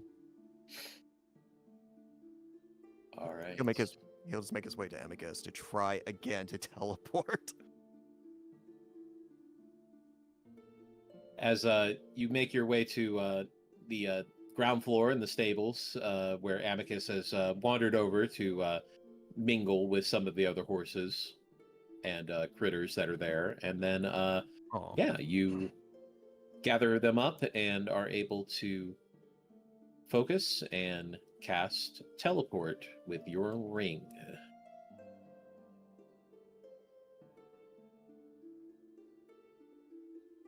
Please put me with everyone. Please put me with everyone this time. Yo. Cast spell. Back at Waterdeep. I'm further from the start. We'll get back to you. As back in the tavern there's you're all sitting around discussing everything that's going on that you've witnessed and things that you've learned, kind of just schmoozing about, talking with everybody. As somebody says, I wonder what Arai's up to. And appearing instantly next to Cambro is Arai atop Amicus. A little too close. What, do I have something on my shoulder? Oh, Muhammad's name. As you didn't half raise your elf head. behind we the were just bar talking about you. calls out, hey, no horses inside. You gotta take them to the stables, all right? There's a hitching post out front. Sorry. Yep. Sorry about this. Teleporting magic. It's a little weird. he'll try to get Jeez, Amicus usually to I'm come the one to. outside. Bastion interjects. Don't worry, he's one of Usually us. I'm the one. Oh yeah. Don't worry, he's one of us. Usually I'm the one to shop unannounced. Bartender, another cup. I think I've spilled mine. As After getting Amicus Knock is settled, just he'll put back in. staring. Did he just? Yes, Mm-hmm. he did. But he wasn't there a mo. This is going to take some getting used to. It's Those called jazz hands and teleportation, says, sweetheart. Magic. He'll just What a come back in after getting fantastical world Amicus we live settled in, eh? outside. Sorry about that, guys. So, how'd it go? You didn't lose your head. How nice. Still have the same No. number of arms and legs. That's good. Yeah, but I almost dropped into the ocean. Oh. I was a little off the mark the first try, but thankfully with Amicus we managed to fly over. Well, you were really on this time. Yeah. Close. I call that self-improvement. So she didn't take the news well about her previous student. She really did not take the news well about the hemocraft. Oh yeah, what is that? Let us Oh. not talk about that in public, please. Okay. She also did not really take lightly on the Oh, he taps the wait. chest with Hold his on. mark. I have something for this actually. Oh, As Knock holds Oh, his hi, hands around his holy symbol. Okay. And he casts Rary's telepathic bond. Oh. Thank you. Mm. For someone else who knows this spell. Oh, we got another one. Now So- listen. Cool. In our heads, he's going to continue on. She also was really unhappy about the mark, which that was a given. 3 strikes, you're out, kiddo. No. We're fine. She does worry, but she is proud that I am sounding and acting older and stronger. But Not wiser she- yet. hey, everything takes steps, okay? Oh. Anyway, she gave me Alright. a journal of everything she has at the moment about Hemocraft. What is this hemocraft anyway? Sounds like an elf thing. Is it an elf thing? To put it basically, it's using magic with blood. Magic with blood. Man, they're just making everything with magic these days. Specifically, get also magic? using the magic that is within the blood. Blood move. And what kind Ooh. of magic is done with the blood? Very powerful, dark, very taboo type. To put it lightly. That's not. Listen, mate. I use pact magic. None of that really says a lot. You gotta dig in deeper.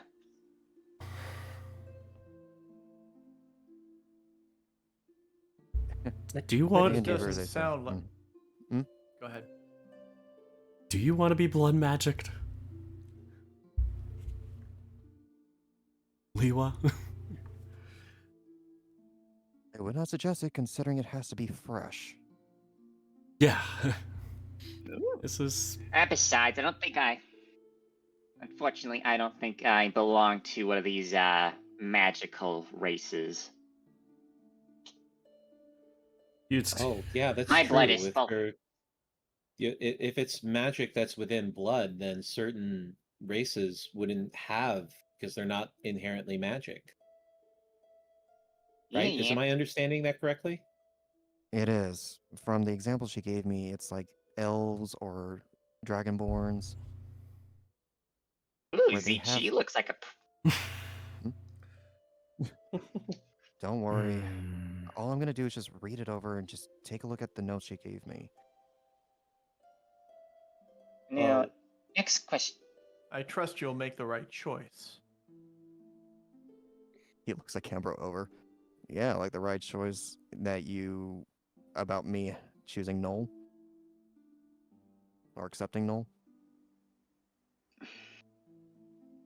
If you considered that the right choice, then yes. Like I said, she wasn't happy either, so that was fun. So, wait a minute. Why would you need specific types of magic? Like magic, if it comes from a different source, it still does the spell, right? I believe so. I would have to go through the notes to get a better understanding. But But that's then something to why do would with you need- ancestral.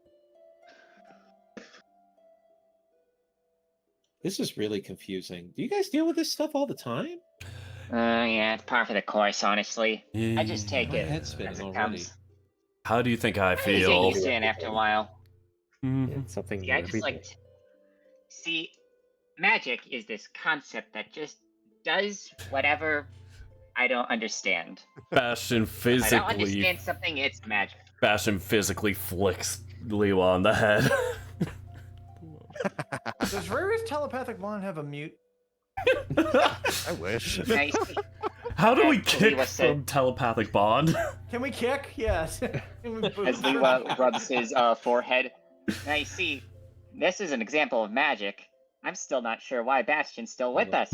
But hey, he is. Magic. Anyways, Quickly I actually renaming have... the Discord chat channel here as Oh my- Ray's telepathic bond. I knew it! That is. Oh, perfect. That's great. Yeah. What are you And trying to say? another befuddling magic thing that probably you all won't understand is I actually have a serious question. Sar, about that mark. What about it? What's so did you get any more Just- info on it? Just she didn't understand that first on how I even got to talk to him, but after explaining all that happened, she was more scared. She tried to beg for me to pretty much stay and just continue back to this basic and studies. Now you understand okay. my original reaction. I want to know what's the big idea with this whole was it Newell? Is that what he's called? No. No, yeah. The death worm. Oh, the death worm, lovely. That's Yeah. him.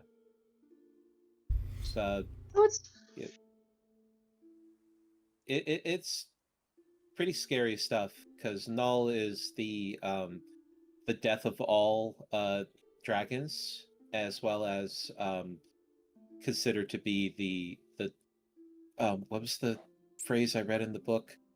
The tragedy yet to come. Oh, nice. Nobody really worships Null anymore.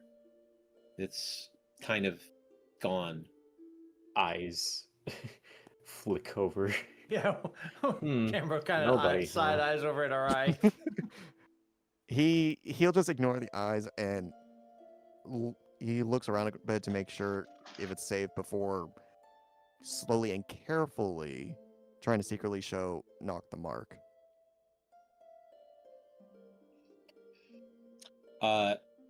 When you do, he recoils slightly, and then his eyes meet with Eldrath's and locks with them.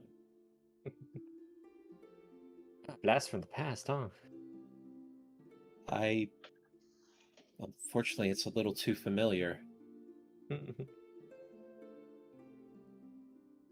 But it's like Eldrath said. You're not his. You just have some kind of connection. That's how I'm taking it so far.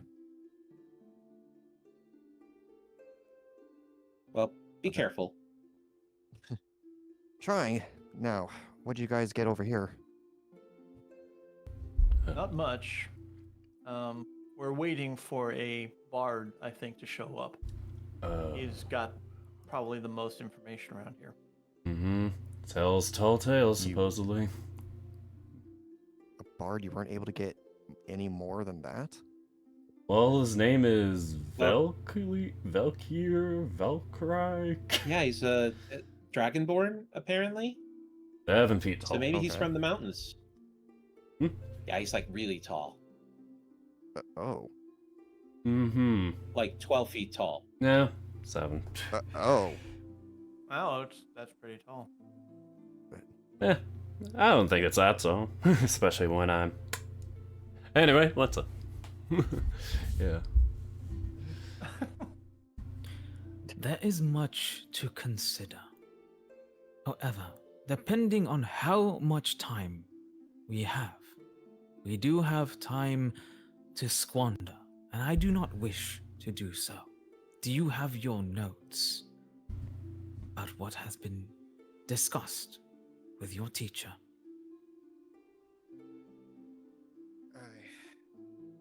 Do? Then while we wait, let us study it in secrecy. Well, I agree on that, because in case there's anything I have questions about, or I feel like is interested for us both to know, I was gonna want you to be there as well. As the brainy types convene with the help of Rary's telepathic bond, thanks to, as it turns out, a peace cleric spell. Who knew? That's pretty neat. Yeah, Whoa, pretty handy, honestly. A cleric can do this? Yeah, this is not normally a cleric spell, but because this is for the peace cleric, this is a extended spell list. So, How special. yeah, interesting choices for the peace cleric. So yeah, after even after the time frame would expire, Nock would ritual cast to keep it going, and just trying to be helpful. Because he's not really a brainy type, so he doesn't really understand all of the intricacies of all of this very strange taboo magic. But you have Zichi, Arai, and Eldrath, I believe, is also proficient in Arcana. Surprisingly, yes. And if I don't, anybody else proficient in Arcana? I know that Nock is not. I would say Eldrath is the the third party who doesn't understand exactly what they're talking about, but can give sort of that neutral. What's the when you get the guy who's just kind of intuitive about it, but he doesn't understand the fundamentals? Sure, yeah. That kind of vibe, yeah. He casts by feeling. Pretty much, yeah. I was the virtuoso who just picked up the instrument and started playing, never learned how to read sheet music. Performance is one of my highest skills. So yeah, you're that band kid. Yeah, all right. So do we have 2 or 3 people working on it? So it sounds like you have 3 people. So we have 3 people working on it. Oh, enhance ability. This would be what was this? Fox's Cunning, I believe. Yeah, Fox's Cunning. All right, you all have advantage on intelligence-based skill checks. How long is this going to take for them to review and discuss? At least an hour to go over and kind of dissect all of the details that they have and what they might mean. Then Cambro, during that hour, would suggest that he, Nock, and Bastion, at least, and Liwa, if he'd like to come along, just kind of go around and like explore the town a little bit, give them some time to do their thing, and magic talk. Yeah. Well, Nock would have to stay to maintain the Rare's telepathic bond. Nock's one of them. But he's happy to Does do he? so. He doesn't mind. Oh, sorry, Nock. Does he? I thought. Oh, you mean to maintain it over like? It's not concentration, but he has to be within a certain range. Better safe than sorry. Really? I thought it was like across the plane, but okay. the poor I guy's must be gonna get so misremembering it. overwhelmed. Thinking I will teach him. The Well, in that sending case, works I'm across the whole plane. Rary's is only active within 30 feet. Oh, well. Then. Okay. Sorry. I totally misremembered that then. I am going to stay with Knock. So if he's staying here, I'm staying. Oh, no, sorry. Excuse me. It does specifically say that it does go over any distance. My apologies. Oop. Okay. Adventure. But more so, he's the one who is ritual casting it, so he's keeping it up for them. So that is how he's assisting. But if they don't need his help, then he's happy to go with other people. So he's here to help out the best he can. Yeah, I mean, it's just kind of pointless just sitting here, like, waiting. We could, like, be looking around town, seeing if there's anything of interest, trying to overhear conversations, just experiencing a new place. Sure. I mean, this is something new for Knock in general, too, so... Well, Zichi also has the ability to cast Rary's telepathic bond, so if they need it, they can use it through him. So, Nock will head out with you guys then and go on the adventures around the city. So the Brainy Boys, let's get some Arcana checks with advantage. Telepathically, he'll tell them, "Have fun." Smarts. Smarts. Brains. 21. Side note. Sound like a zombie cheerleader. Brains. Oh, there's that. Of course, Zichi. Okay. Wow. All right. Side note from Eldrath, what? Since I'm talking with the wizards, if y'all do have any ritual spells that you could share with me, I could write them in my book and eventually could use them ritually only, but Andy. I'll double check, yeah. For better, for worse. Indeed. With the all of the notes laid out, a lot of handwritten notes from Rendeval, but thankfully she has very neat handwriting as she notes a couple of passages from letters and these reports, a lot of secondhand accounts of this type of magic being used.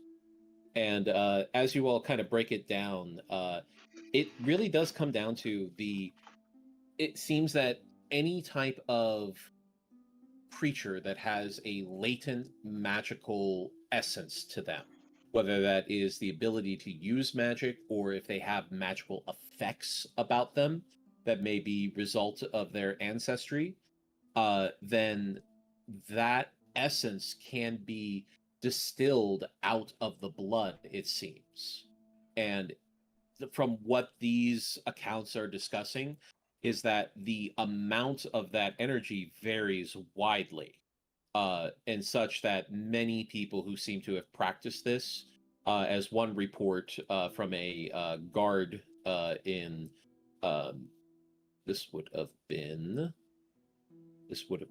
in Candlekeep, has mentioned of multiple people who were what's the word? Exsanguinated? Yes. Yeah, completely drained of their blood. All of them were of high elf descent. So it seemed that whatever they were trying to do, they were trying to harness all of that magical energy by using all of the blood from all of these different people. And it seemed the more of them there was, the more potent that magic was.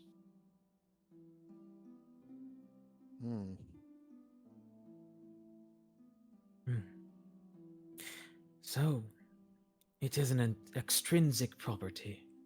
I see. Does it have to be people? I think it's just anything with an ancestral magical connection.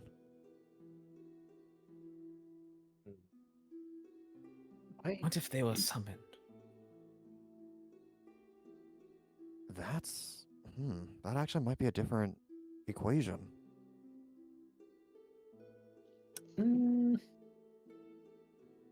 I think Zichi would understand that a lot of the times when you summon certain types of creatures that they are not actually physically on this plane as much as an avatar of them is.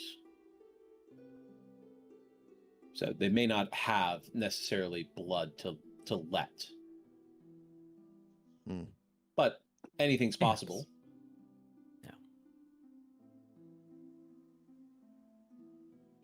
Yeah. Renneval was adamant, though, that as Arai has explained to you over his interaction with Renneval this time around, is that if this is about breaking the divine seal, then it would be divine magic that would be needed, which is so much rarer. The number of people who are of divinity like that is so low. What if it was dragon blood?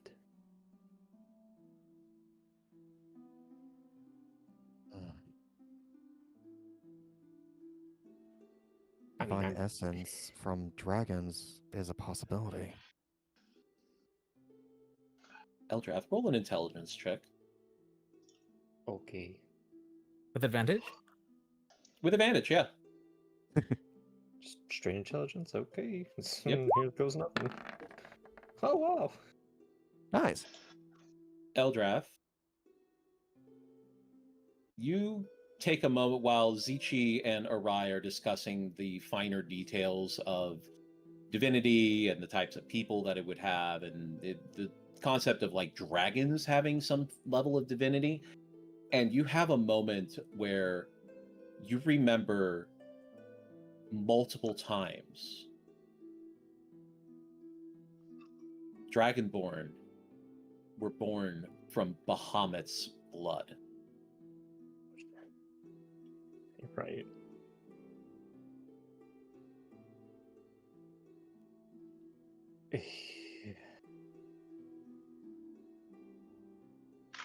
Oh. Alright, Zichi. What if... What's up?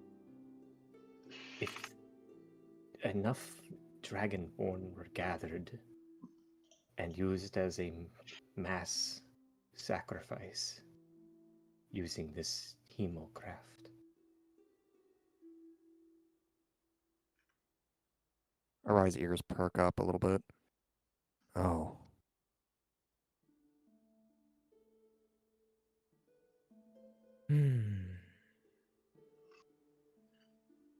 Well, difficult. I could see how that could be possible. After all, one of the main goals is to foment divide between those of draconic blood and those that aren't. And perhaps driven into a corner. Enough dragons.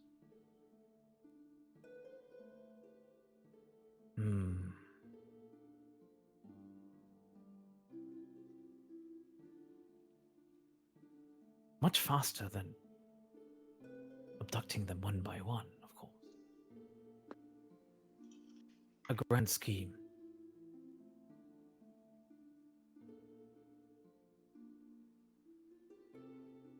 Do you all remember the horn? That dragon horn? What if that has some sort of connection to this as well? I mean, the masks obviously have a part in this. We only had the one to really look at, so we don't know the properties of the others. But all of them combined, plus... Use the horn to summon. Keep him at bay in one spot. Hemocraft.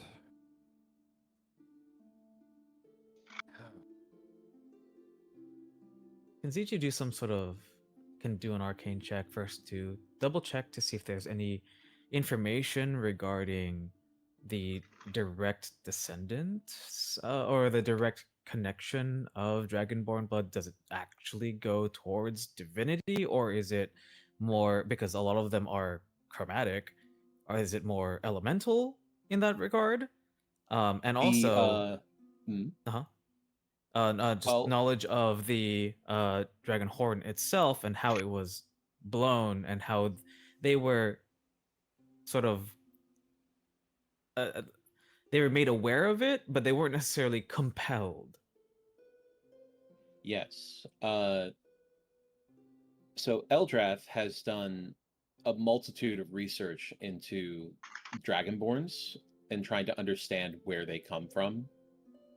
And in his studies has learned that while many believe that the dragonborn were created by Tiamat as a servant race, politely a slave race, they were in fact created from the blood of Bahamut as a boon. And all Dragonborn, including the Chromatics, come from that lineage. Because Bahamut and Tiamat were once one. So even within Bahamut is the essence of the Chromatics. And that is why the Dragonborn are available in all of these various scale patterns, but every single one of them can trace their lineage back to this boon from Bahamut.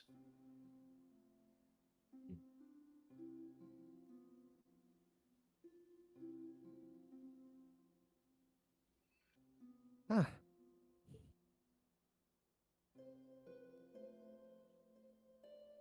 That's not good.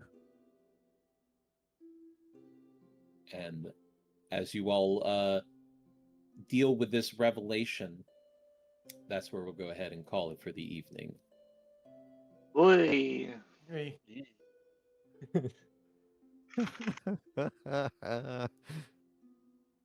Blood magic. We love it. Blood magic. It's all coming together. It's impossible to summon Tiamat with stuff. Well, no. That's Like, So what? Here's so the, I'm hearing. as they were saying, Oh. the amount of energy would have to be equivalent. So it would need to be enough. And Bahamut did not use all of his energy on that, but he did use a lot of it. So we're talking about like a genocide of Dragonborn at the well? Maybe not a genocide, but definitely a slaughter. you know, okay, that's a little more manageable. A genocide, that's an all day It's thing. manageable. A slaughter, that's a lot easier to get through. What I'm also hearing is Zichi and Eldrath should not bleed. I don't think Do it not matters add if to our it. blood is inside our body or not. That's the thing, though, is that Zichi is a different type of Dragonborn, so maybe that's different. Who knows? Yeah, it's a weird little thing where I'm just kind of like, this the cosmology of Tiamat and Bahamut work really well for regular Faerun, and then you just get to gems and you're like, well, Do you know the official explanation for Sarador, the ruby dragon? oh, Is it's been too literally long, just yeah. the child of Tiamat and Bahamut. Yeah, oh wow, no. wow, there you go. divine BS. Let's not go into That's that some level Game of there. Thrones shit. I don't want to go No, down. that is That's... some Greek mythology shit. Don't any of you Yep. go there. I'm keeping my mouth remember- shut. Zeus and Hera God. were the brother and sister. Brother and sister. Yeah. Oh, yeah. Greeks were savages. Let's not. Yeah. Let's not forget. But remember, Eldrath Philosophical isn't bit. full Dragonborn either. He's half Dragonborn. Yeah, It's But- just a bit. Take what you can get. little dip of Dragonborn in there. When that wait, hang on. I'm most likely I am wrong when I'm asking this.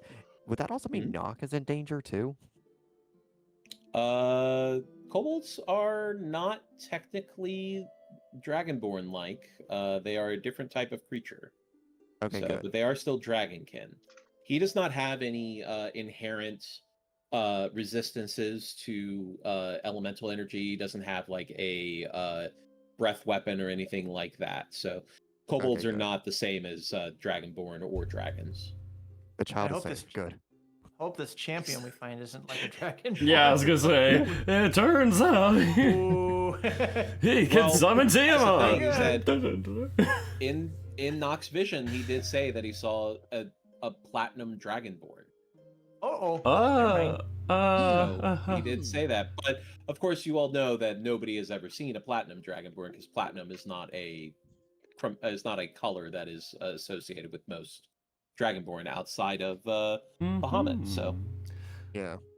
The Platinum Dawn meet the Platinum Dragon. I love the title of that episode. hey, there you go. Ooh. Well, you've done that, yeah. You guys did. Platinum You Just guys Dragon. title did, it. We're going platinum. Oh yes, there's the name. Officially the Platinum Dawn. Platinum Dawn goes platinum. We've only got 2 bards. We can't go platinum yet. Oh. Well, let's get this third one to join. Yeah, this 12-foot Alright. tall one. Yeah. Yeah. I got the platinum 15 card right feet here. tall. You can Thank get you, it. $10. It's 20 feet. 18 feet tall. 21 feet. And there's Bastion like fuming in the corners, like, shut up! He's not that tall. 32 stones tall. That old gag about like arguing about how high the fence is going to be. It's like, look, we're just talking about a 2-foot fence. It's not that big of a deal. It's not like we're talking about a 3-foot fence. We're just talking about a 4-foot fence here. So the real idea is that if this was a 5-foot fence, that would be way out of line. But we're just talking about a 6-foot fence here. So it's just God. I've never. I just want to talk to him. I just want to talk to him. never underestimate the power of fast talking. It'll get people really good. But yeah, we'll go ahead and wrap it up here. I hope you guys had enjoyed. You'll be into some action most likely next time around. So Yay! Okay. Woohoo! Well, Fight, yay. fight, Once fight, again, fight, Distribute the fight. potion. As always, we love this. No faction action. And thank you once again for more emotional scenes. Mhm. emotional Thank you. damage, my favorite. Yay. Thank you for the What are game. Ian. emotions? Mhm. All right, All right, take care, love it. everybody. Trauma. Yeah, see you. Have a good bro. night. Good night. Good night. Good night, yo. Good night. Bye. Seriously, every dang time I am the last person to leave the call. They just keep beating me to it. It's nuts. Alright, so I'm going to make sure that I can raid into this person, but I do have a person in mind. If you are cool with listening or watching, somebody, words are tough. I'm not the brain character, as you can tell, but yeah, if you don't want to be spoiled on Pokemon Legends Z3, then I'd recommend hopping off. Otherwise, stick around for the raid. Here we go. We are going to raid into Asterlines. Just gonna have them on in the background. Okay, cool. And they are not playing on the OBS here. I always double check that just so I can have them on in the background while I go into them. You know what I mean. Just gotta get all my windows sorted. Anyway, raid message. Let's think about this.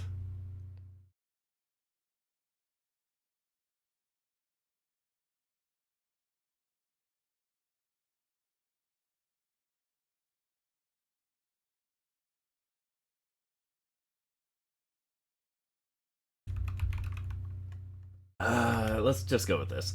That dragon is how long? Or is how big? That dragon is how big? And if you have the modes, feel free to post them. Otherwise, use whatever you want. But here's the raid message. Let us raid into /raid Asterlines. They got some pretty chill energy and they're very cool. Very cool person. Alright, here we go. We'll be raiding in a few seconds. Or, well, a few seconds after my speech. Alright, as always, folks, thank you all so much for entertaining me with your wonderful comments. And thank you for letting me entertain you.